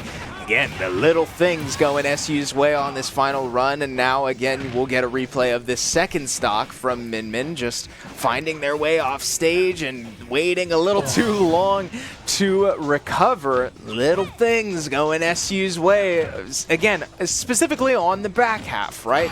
When you have these caliber of teams matching up into each other, these little things are gonna rack up before you even notice it. And again, we were all kind of counting out SU in that second set, but just a couple interactions going Shenandoah's direction, and we find ourselves all the way in a third set. Yeah, third set, and man, did this stock get close. This was a terrifying scenario for both of these players. The Buster Wolf is able to connect in favor of Willie, and you got to start thinking, all right, both of these teams have had slight miscues, and it's gone the other team's direction. Set 3, both of these teams now back against the wall, trying to continue their streak and their momentum into this set, but you have to feel that SU is getting a fire kind of lit up on their side of the screen, right? I mean, University of Michigan, they had it seemingly in the bag, and now we see a mix-up come through for the starter of game number 3. Igloo on Yoshi into AK-160's Link, trying to get this player off the board now. Yeah, this is a decision right here. This is one that I was not expecting, but what it ended up being, right? We all saw Igloo staring at the screen, contemplating what the decision would be. Ends up calling his own number here to try and take care of this Link that has caused so many problems for multiple members of this SU squad. So far, causing all those same problems again for Igloo. Now 50% on the board as we get underway here in set 3. Yeah, bomb in hand. We'll just have to toss that one away. Igloo struggling to get anything going in their favor right now. 72% to 0. The ranged arrows, the boomerangs, the forward arrows as well. Everything seemingly connecting right now for AK-160. Igloo, I mean, this is such a big call out. I feel like you are having in your mind to win this set with at least a stock remaining, but right now AK-160 playing unbelievably well, and that hero spin will be able to secure that first stock in favor of the University of Michigan. Yeah, not often we see that Link up B actually take stocks, but this time around it does surprise me, and just like that, AK-160 able to build up basically an entire stock advantage off the rip here, as Igloo just has struggled to find his way in. Link playing with some serious speed in melee range and not afraid to run away and start throwing all these projectile options out. He's got his own setups too. Like, we've been seeing a lot of these plays around the bomb, right? We talk about Kip's setups with the hydrant all the time. The bomb is no exception, but the bomb can't save you from a dinosaur jumping all the way off stage to hit you with a sweet spot forward air. Forward air able to find that spike, and all of a sudden Igloo was right back into this game. Still at a slight deficit, but nothing that a good aerial string can't recover. Now 85% though, the bomb landing as well. Our TV has gone out in the back room. We look into the top tiny little box here. The up smash getting ripped from AK-160. Can't quite find the kill. Igloo now fighting back in Nair, going just wide as well. We will have to see how this one ends. Yeah, no, 130% on this Yoshi. We're having some tech difficulties in the back room, but we can still see this matchup just very small on our end. Yoshi ultimately losing that stock, though, once again to the grounded up B this time around. And again, we get to see these little bomb setups. See how AK-160 builds up percentage at low percents, as we are now back at full strength here in the back room. Forward air able to connect, 79% built up. If Igloo can take this stock now, you have to think there's a potential of them coming out winning in this initial matchup, right? But so hard to get close into AK-160. The projectile game so oppressive against Igloo right now. 88% built up. However, they can find this kill, the air dodge to get back to stage. An up tilt, coming through, but won't be able to connect as that one is parried. Yeah, gotta have this one if you're Igloo. I don't know what's sitting in reserve for Shenandoah, what the plan is if Igloo can't take all three of these, if it's to put Kip in with only one stock to take. Hard to say. We'll get there when we get there, but I can't imagine SU feeling very confident about only taking one off this Link in the opening matchup. So this is getting dangerous for Shenandoah. Igloo now goes off stage one more time, and the patience to sit there and not panic, and does find the up smash onto AK-160. We've got a one stock game. Igloo, I mean, you got to think that he might fish for some cheese, right? Just try to find an egg and a spike off of the map, potentially knowing that you're at 105%. It will be like the this. throw, Okay. trying to find that forward air, but won't be able to find the connection. Still so much damage able to be dealt here by Igloo in this stock. Oh, man, that was close. Igloo still clinging to life, avoiding the up smash in the shield, surviving the up tilt, but not surviving the forward air this time around. A strong showing from Igloo, but ultimately, again, just short of knocking out this AK-160. All right, we'll have to see who the response is. Sitting down at the chair right now, it looks like it is going to be Eyes, the Palutena, to come through. Potentially a switch up to the Roy. We know that one is in the back pocket. Maybe there's an angle, but the comfortability, of course, is on this Palutena character. One stock left on AK-160, who has done so much damage to SU in these first two sets. This could be a massive play. I'd hear from Eyes. This is huge for me. We'll take a look at these replays real quick. Igloo starting off a little rough into this head-to-head. AK-160, like I said, basically ripping this thing open to a one-stock lead from the moment it started. Igloo with the confidence to go off stage and take that stock in return, but again, just struggling to keep up in the percentage department. You see in these clips that the percentage is always pretty wide between these two players, and Igloo just never quite able to make it all the way back. So now we find ourselves with one stock remaining on this Link after this play from Link to connect the forward air as Igloo tried to avoid the bomb. And now we find ourselves with Eyes going in to take this one stock, and never has it mattered more that Eyes takes this stock. If Eyes falls short and gets 3 stocked, that is disastrous for SU. Eyes with one task ahead of them. Find this stock cleanly. You can lose one, that's okay, but you need to come up with this stock. If you can get AK-160 out of the way, that is a huge boost for the rest of this SU roster, especially with Kip still sitting here in the wings. We have not seen Kip be able to go up against the likes of the Byleth or the Min or the Inkling. And that might be the turning point that SU need here in this set. Right now, though, you can see AK-160 playing extremely well, able to dodge out on the up smash, but the down special will be able to connect the grab as well. Eyes stuck, recovering from off stage. Yeah, and able to get the get-up attack there into the bomb. Some good damage in response.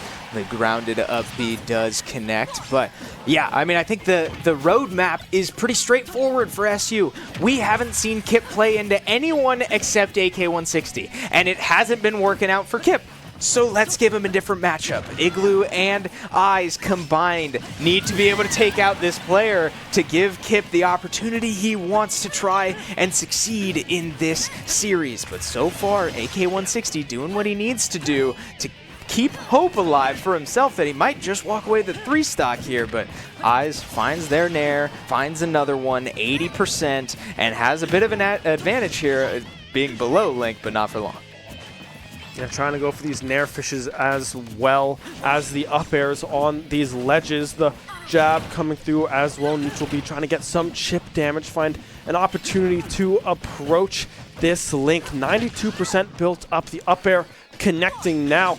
This Palutena, Eyes in a dangerous position now. The forward air will connect. Good DI, able to survive and getting back to the stage as well, going for that back air, trying to just secure this stock. Another forward air connecting, and now Eyes down to their last stock. 92% built up on this stock of Link. Eyes, can you find it? Yeah, AK-160 has very much settled in to this matchup, has gotten very comfortable with the tendencies of Eyes, out of the little interactions, out of the setups with the boomerang, the bomb, all of it. AK-160 very much in the driver's seat, but now up to 130%, recovers a little high. Eyes gets the grab, and the side B connects, and it does kill off the top. Eyes gets the job done. It costs 2 stocks. AK-160 walks away with 5, but Eyes gets the job done, and we will see Kip go into a new player. Eyes able to secure that final stock. Like you said, drops 2, but Kip now has some different matchups to work with this Pac-Man, right? This is exactly why Igloo went in first. We were trying to put Kip on different matchups for them to have an impact, and now it looks like they will be able to do so. Eyes still with 1 stock remaining, however, could pull a rabbit out of a hat and find a stock off of Chris64 on this Byleth. We'll have to wait and see if that is the response to come through from the University of Michigan. But nonetheless, SU setting up their players for success. Absolutely. And again, it was as simple as get the stock or don't, right? I don't care about the price of this stock. You lose 1 stock, you lose 2 stocks, doesn't matter. As long as Link is off your screen and you're still in the game, we're in a position where we have a shot, and Eyes goes in and gets it done. A little scary there, but we come out with Palutena still on the screen. So, great news for Shenandoah. Now, again, I don't know how Michigan can switch up their roster much at all.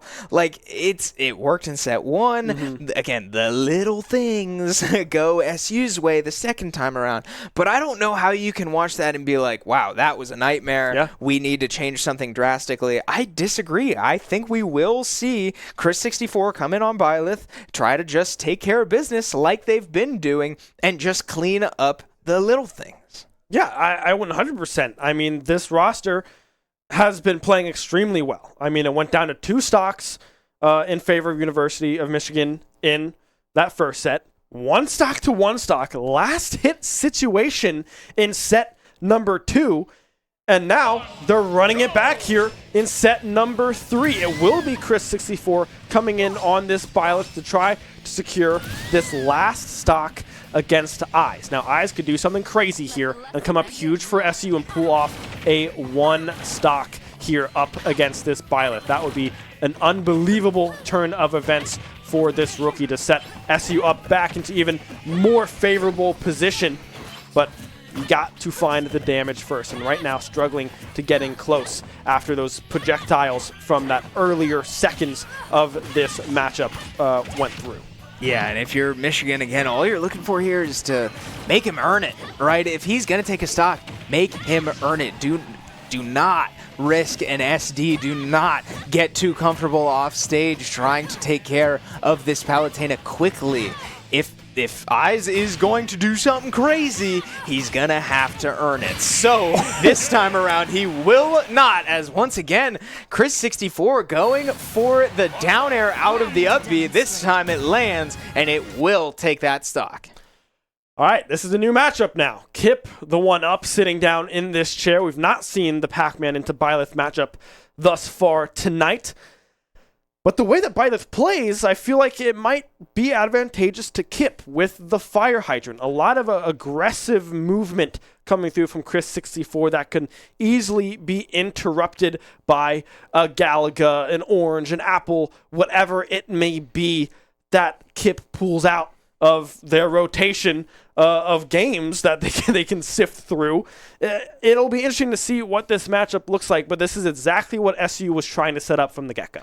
Yeah, and the big thing I'm looking out for is Byleth's Nair is a really good move. Mm-hmm. And I know it does good hydrant damage. I don't know how it deals with certain projectiles, but I think that's going to be a bit of a problem for Kip. Other than that, I do, on paper, like the Pac-Man into the Byleth, but that Nair scares me a little bit, especially when it comes time for Pac-Man to go in and do some fisticuffs and, get physical in short range. But, we'll get there when we get there. I'm just, in the first couple minutes, or the first really like 30 seconds, I'm going to be keeping an eye out for the Byleth's Nairs to see how they use them defensively and offensively in different situations. Yeah, and I mean, we saw it used a lot in kind of an approach scenario into Eyes on the Palutena, and as well as the first 2 sets as well. Just kind of that short hop Nair, trying to just get some early chip damage to open up some space for the potential of some other moves to come through. But already, Kip off to a great start here up into this Byleth. The Hydrant getting tossed down there as well, but the up air connecting, and now just like that, we are even. Yeah, these up B strings have been very oppressive for Chris64 here, finding, the side Bs, the back airs that last time.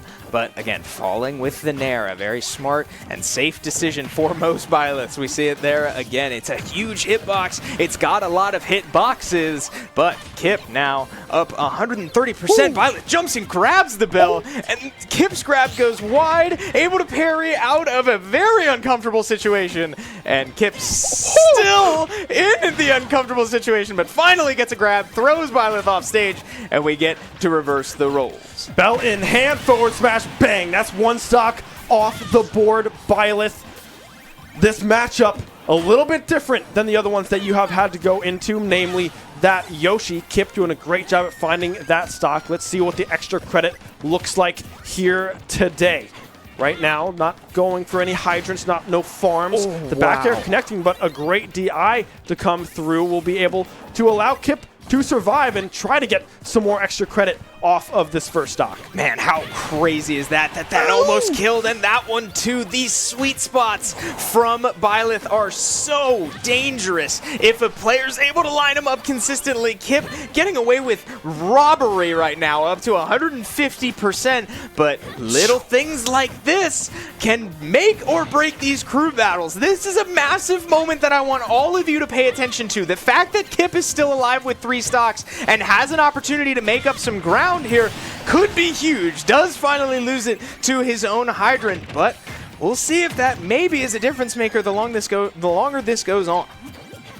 Yeah, I mean, we'll have to wait and see. Was able to get some extra credit, the apple there as well, but again, this matchup right back to even. It feels like going for that spike again with that down air. Cannot find the connection is Chris 64 parry on the hydrant as well. Nair out of shield, a great option. We see that all the time from our resident Pac-Man player. Galaga getting tossed out from Chris 64. Again, just going for that chase down tilt, but cannot find the connection. Farming up a bell in hand, throws it off rip, but shielded by the Byleth. Yeah, regrab now, and this is serious pressure. But again, how good is that neutral air? It just beats out the bell entirely and sets Byleth up for some extra damage. One more up B connects, and the down air goes wide. Grab connects for Kip, and now we finally get Byleth off stage once again. Bell out, gets shielded, regrab connects, and the Z drop will confirm. One more smash attack sends Byleth to the blast zone,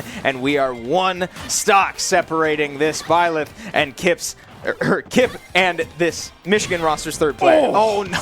The shield break coming through yet again. That's 2 stocks now that shield break has been able to find, but now we're down to 1 stock to 1 stock.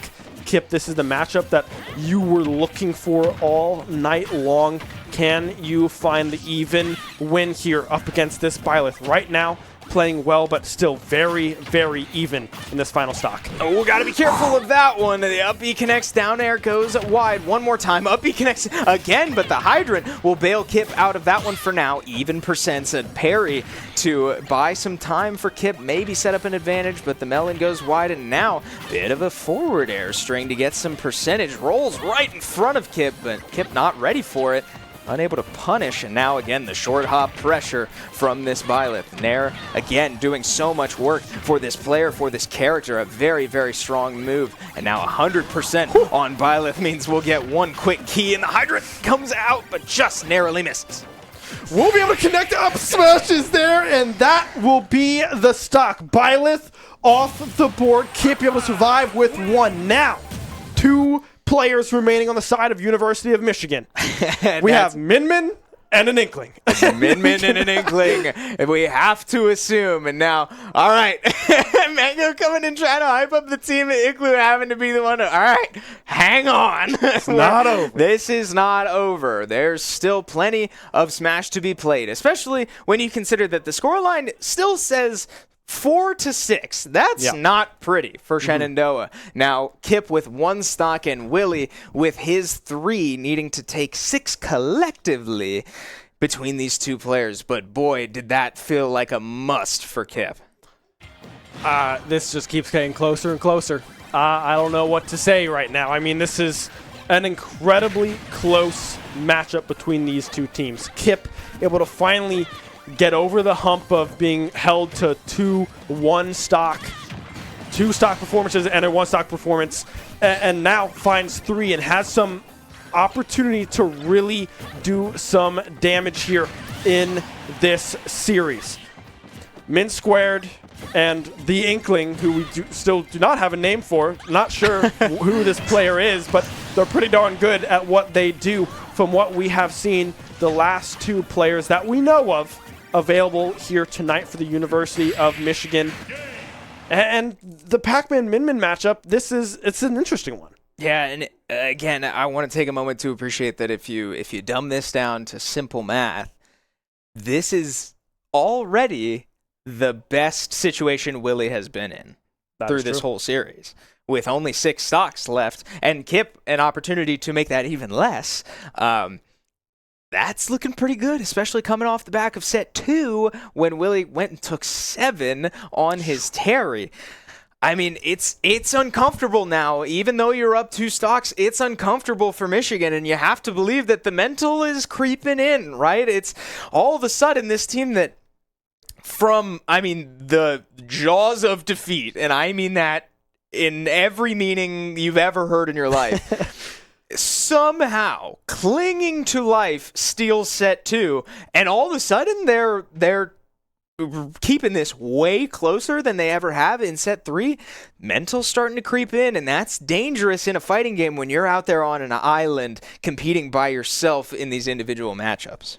Yeah, I mean, we can see from just the Roman cam, there's an audience here in the SU arena. A lot of positivity coming from the fans of this team and from the team themselves. Or, I mean, we saw Griff get a little excited in there, but you saw the captain, the coach, Igloo, go, hey, this is not done. We need to give us some space. We've got to talk this one out and figure out how we can secure this win here tonight. We also just got word from our producer that Academy Smash is playing right now, and they are tied 1-1 in their set as well. So both of these teams, an incredibly close series. And I hate to say it, but during that short break we took between set 1 and set 2, we were told that Academy Smash was losing pretty bad.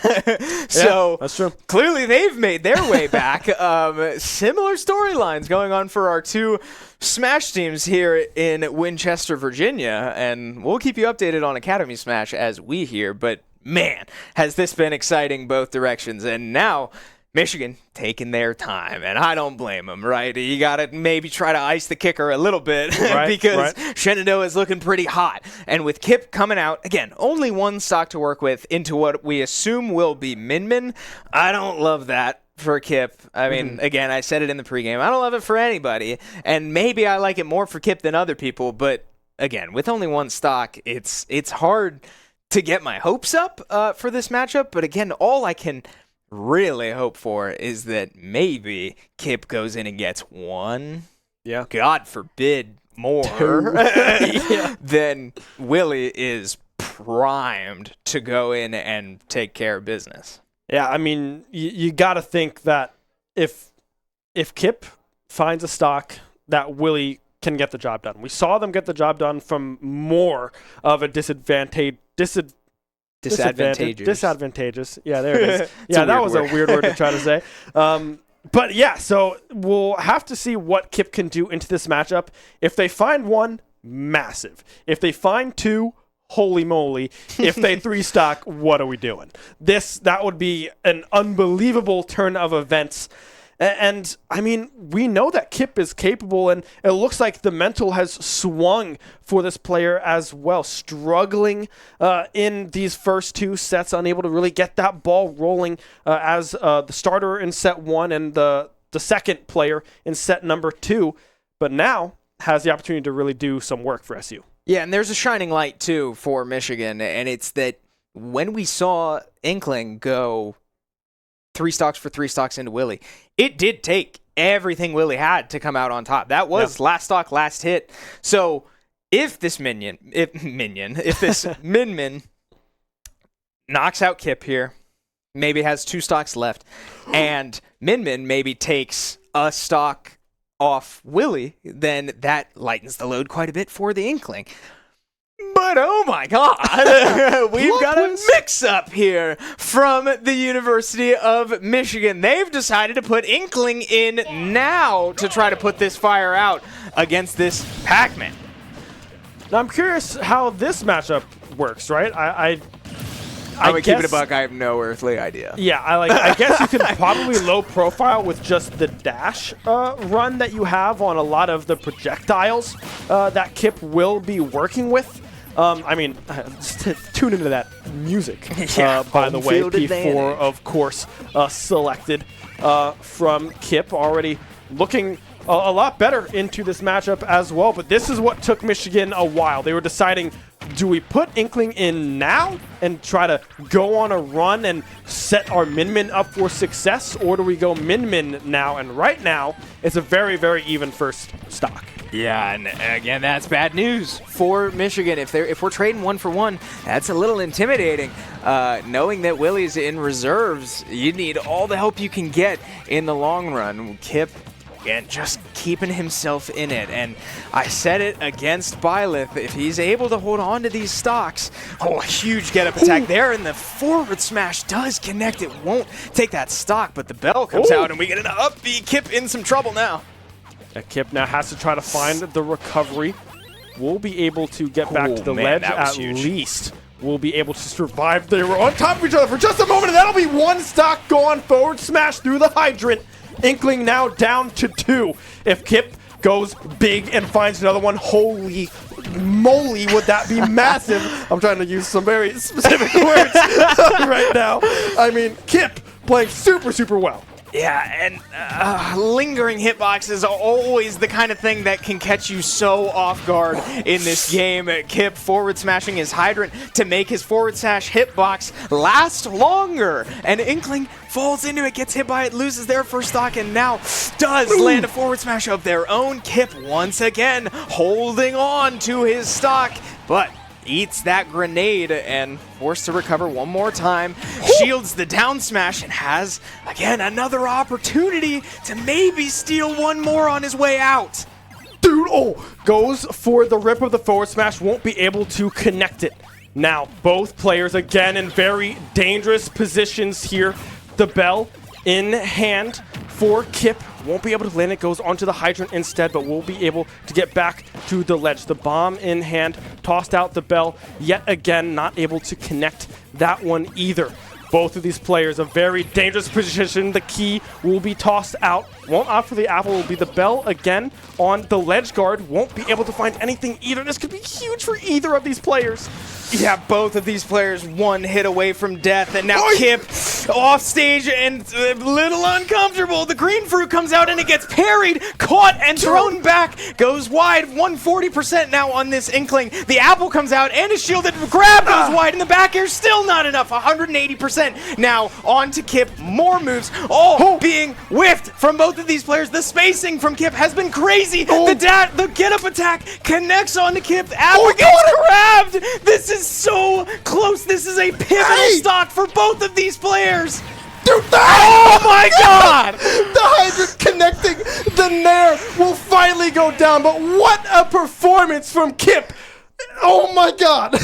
I mean, okay, that is disastrous for Michigan. That feels like the one thing that could not happen. You had to go in and take this one stock without too much trouble. Maybe you trade 1 for 1, but you can still get away with it. You cannot let him get away with that second stock. And it felt like so many times Kip was just cheating, not dying at 140, 150, 160%. He gets all the way up to like 190 and takes the stock with a Nair?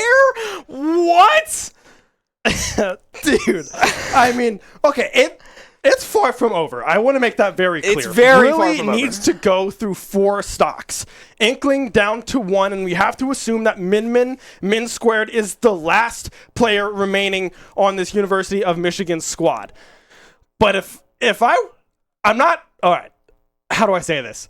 It feels like it's SU favored with the way Willie has been playing here tonight. You're down 1 stock, but the biggest threat on the side of University of Michigan that we've seen up against Willie is down to 1 stock. And if we remember from the last 2 sets, the times that these players have met, Willie has found that first stock very convincingly. So if we start this 3 stock to 3 stock scenario into a min, you have to think that Willie will be able to win out. Yeah, and again, now I'm thinking back to when we saw Willie go 3 for 3 into Min. It was a 3 stock, but with a little bit of help from an SD, That's with true. a little bit of help from a misplay here and there. So again, there's a lot at play. This is not over, but Shenandoah has created the best possible advantage, not best possible, but the best conceivable advantage that they could have come up with for Willie, as now we cut straight to live, and it will be Willie on the Terry, just looking to get out of this matchup, potentially not losing any stocks, and go 3 for 3 into mid. And right now, though, Inkling playing very, very well up in the air. 60% built up onto Willie's first stock. Only 25% on the side of this Inkling. Kickflip will be there to connect. Won't opt for anything off stage. Won't want to give up this stock accidentally. But right now, this Inkling playing unbelievably well here. Go meter is up and available. It will just take a couple of interactions for this stock to be gone, but won't be able to connect on the Buster Wolf. Will be able to connect there with just a nair. Yeah, we're absolutely in territory where this Inkling could just explode. But, oh man, air dodging the up smash so that Willie can hold on to it. Burning Knuckle connects, gets the kill spark, but we all get baited. Dash attack goes wide, has Inkling in the shield. The rising tackle doesn't poke out of it. Up smash goes wide as well. Inkling has no ink, gets the parry, and the rising tackle will kill 100% this time around, and it will be 3 stocks left on this Terry going into mid-mid. All right, Inkling out of the way. Min squared, the last one remaining on this min-min. 3 stocks to 3 stocks to keep their upper. This is double elim. This is not the end, and this is round 1, by the way, of playoffs, and this is already this good of competition. I mean, Division 1, right? All these teams are phenomenal, and I could not ask for a better series than this one right here. University of Michigan. We've seen Min-Min all series long. Do you switch it up? Is there anyone else in the room to put in to Willie's Terry? That is not for me to answer, man. It's totally up to the people in the room, but I do get nervous at the thought of changing your strategy now with one player left, keeping your upper bracket alive. You've established these 4 as successful players. Maybe not your starting 4, but at least your starting 4 in this series. I would be stunned to see a different character come out. I don't know if any of these characters really stand out to me as like a big Terry counter.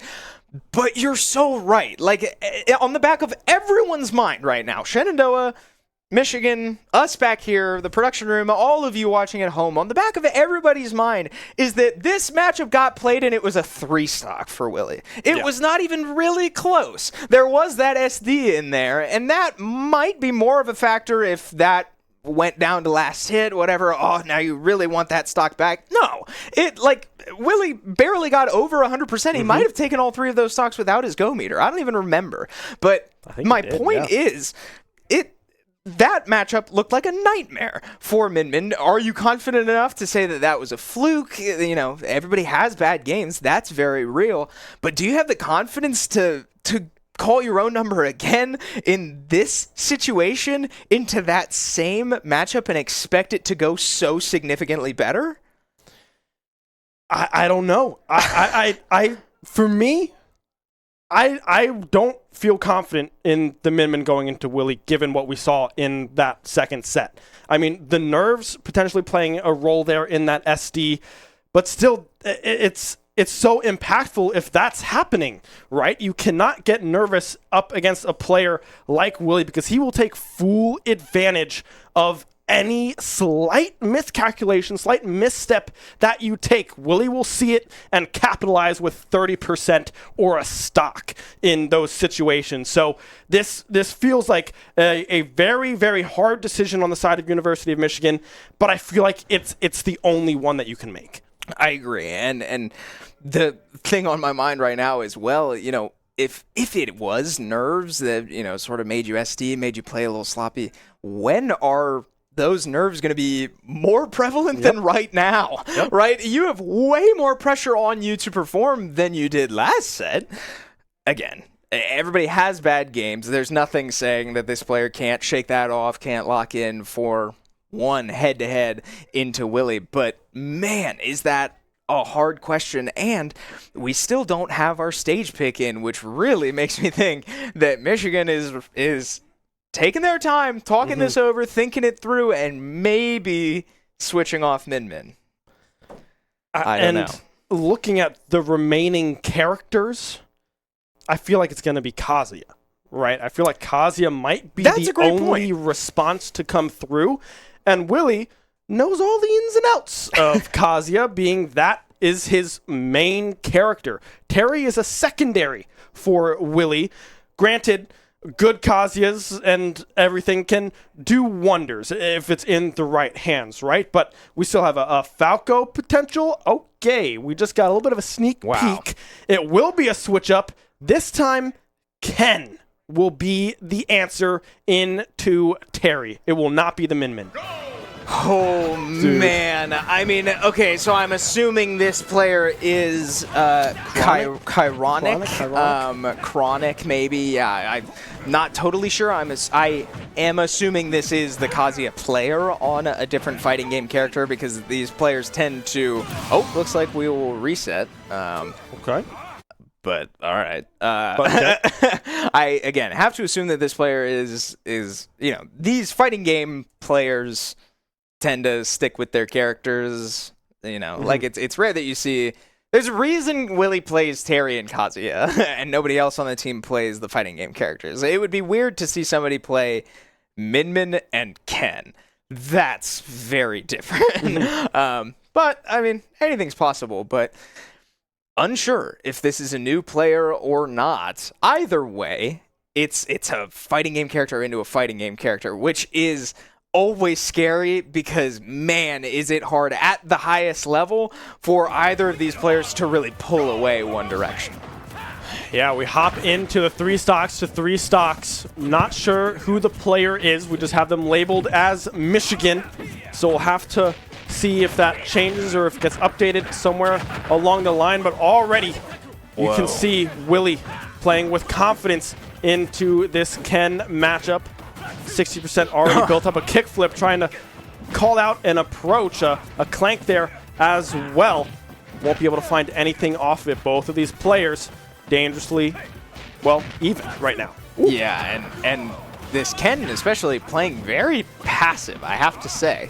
Not something I'm used to seeing from these fighting game characters, but, we saw it work a little bit. Calling out the spacing on that kickflip. Oh man, Willie, what are these interactions? Willie now with the go meter, but again, it's little interactions like that. It doesn't take much for these characters to just sort of blow each other up. There you go. And that's exactly what I meant by it's hard for either of these characters, either of these players, to really pull away from the other one very far. The moment it felt like Willie was starting to take control and maybe start to run away with it, one bad interaction and he's losing his stock for it. Yeah, we'll have to see what happens here. Air dodge back onto stage. Willie trying to find that ledge guard, but was only able to find one spike, and that might be, that's an SD! One down off the board. Willie now 1 stock away. Another second stock SD coming through, but the DI is there. Goal meter still up and available. Whoa. That is the recovery used again. Almost a sticky situation, but will not amount to much else. I mean, how huge is that, though, that Willie's alive with his go meter right now?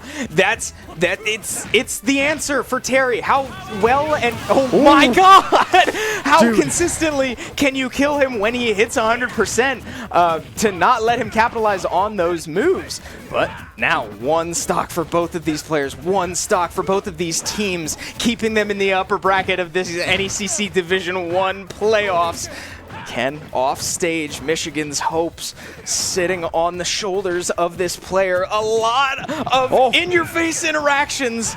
Ken not able to take that stock just yet, but man, I mean, now you have to think that we're in the territory of 1 bad interaction. What? Might just do it, and Willie gets the jab down, the power dunk to put Michigan down to lower bracket. Willie, the hero of the day, so many times, gets it done 1 more time. You can see the embrace from player to player. Rocket League showing up as well. Willie saving the day. Another incredibly close set. Last stock.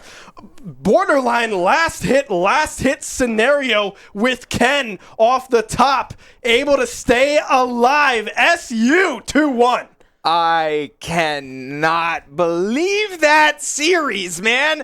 Willie putting everything aside to pull out a massive win against an extremely talented roster. We knew coming into today that these two teams would be evenly matched. They had very similar team structures in that they are very evenly distributed. SU not looking the part today. I have to say, Willie doing a lot of heavy lifting, but enough to get it done, and that is a credit to the rest of the team, taking the important stocks where they could and giving Willie just an opportunity, and sometimes that's all he needs.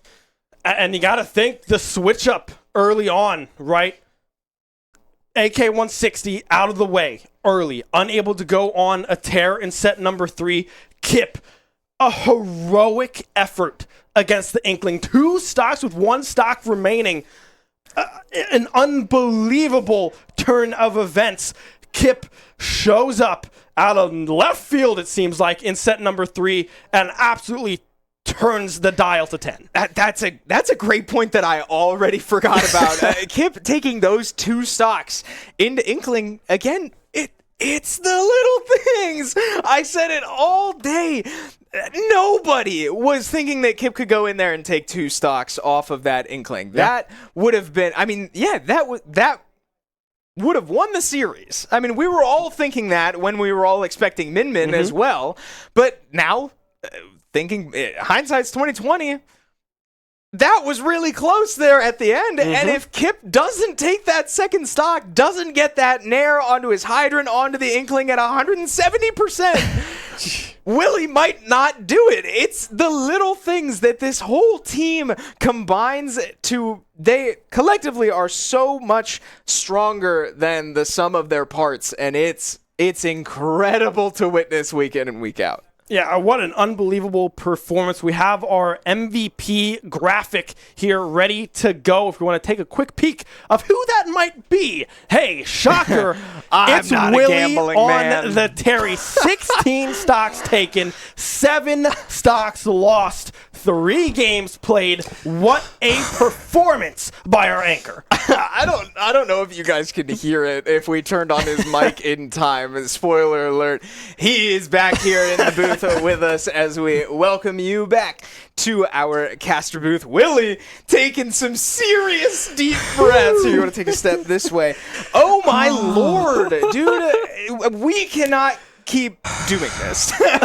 Bringing you up here, 7 stocks, 8 stocks, doesn't matter. You seem to get it done week in, week out. What is going through your mind right now? It's just never the same. I always expect to know what's happening each week. It never really is the same. Out of everything that's happened in any of our leagues, this is honestly the case where I'm truly the most proud of my own performance. I always come back here and I try to lift up the work that my team does because I really do think that the work they do is phenomenal. And for sure. Also special shout-outs like Kyle for being able to take a very taxing mental position and bring it back with a very important few stocks at the end there. But wow, that feels good. That feels so good. It just feels so good to be able to deliver moments like these. On Terry as well.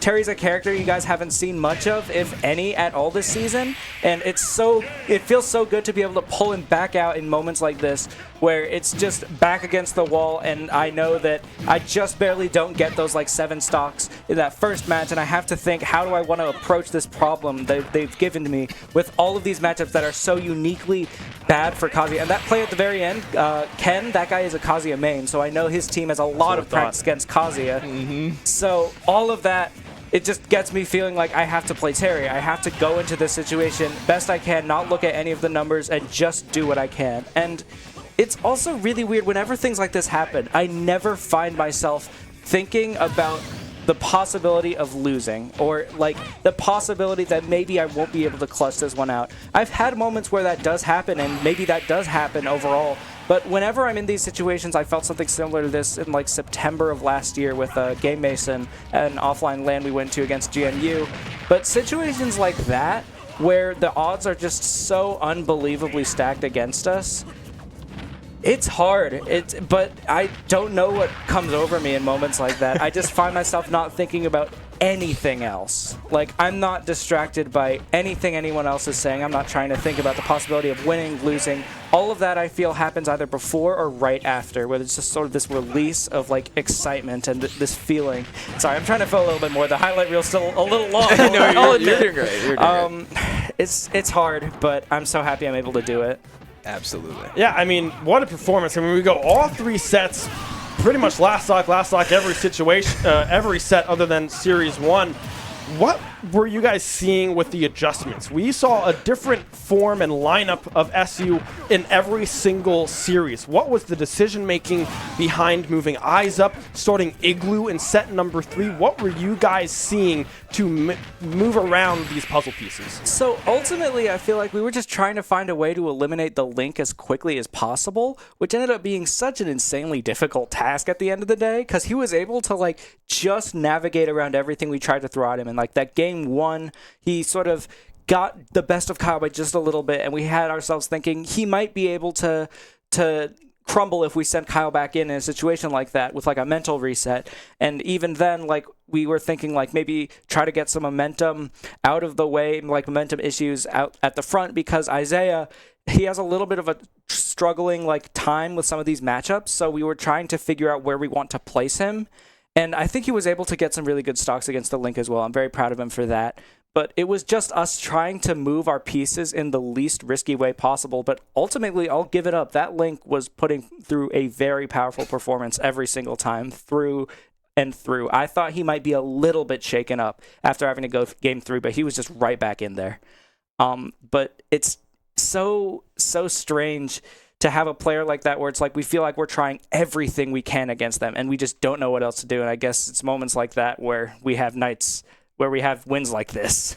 Yeah, and an incredible win it was. We do have an update on the bracket for you as we can take a look at this. With a win here tonight, you guys advance to round 2 to take on Fisher's Varsity squad, who just 2-0'd the University of Houston. Wow. We still are waiting on results of Winthrop's Academy squad taking on UCF, a team that you guys beat earlier this semester as well, and Northwood waiting the opponent of that team.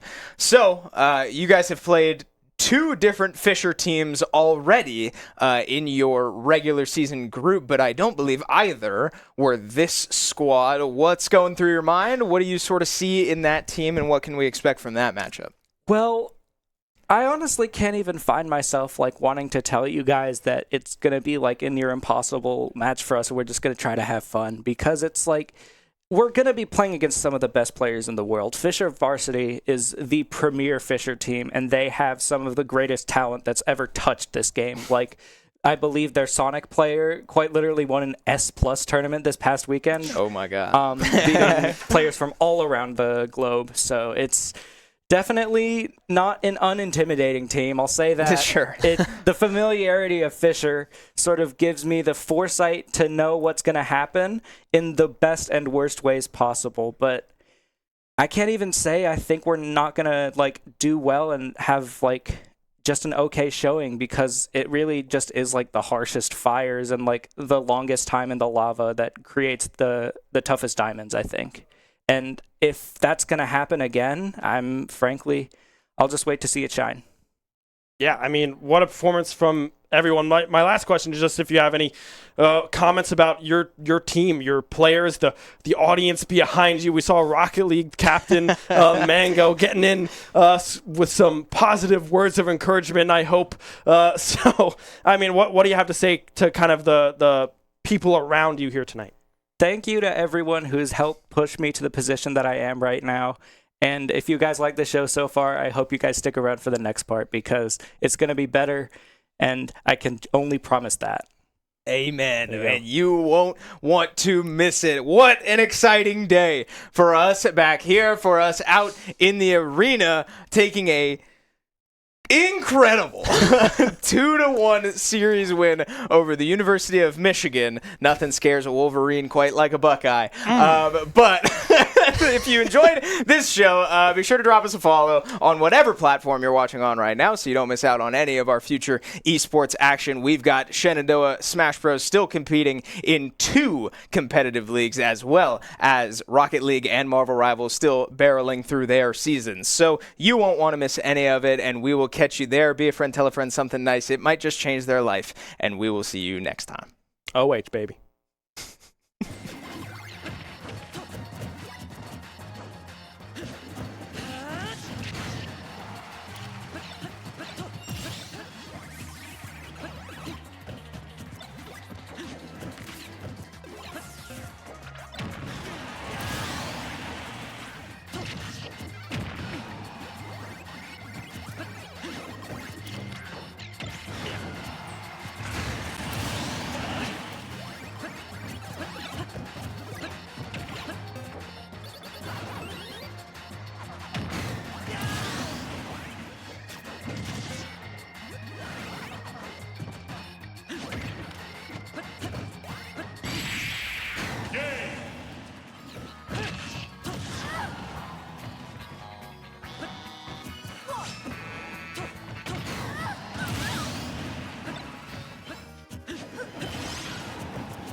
Shenandoah University is a big little university rising. With 22 Division III sports teams, over 200 areas of study, over 300 annual performances, an elite academic esports program, Nationally ranked health professions programs, one of the biggest university presences on Broadway, immersive AR and VR learning programs, cybersecurity and computer science programs, and innovative undergrad and graduate programs. all at a place that cares for you. Shenandoah University is the big little university rising. Find out more at su.edu/rising.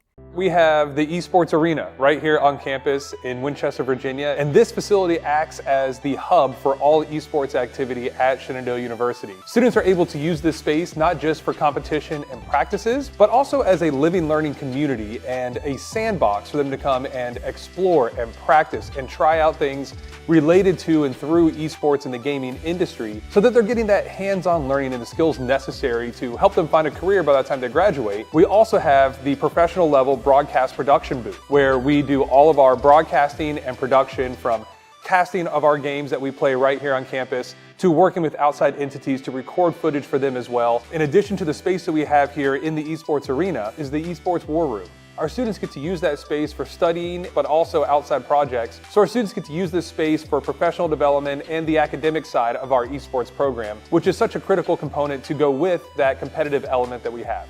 So we combine all of our facilities at Shenandoah University with competition, community, and career preparation. We have over 250 days of programming, and there's something for everybody, and we want you to be part of it.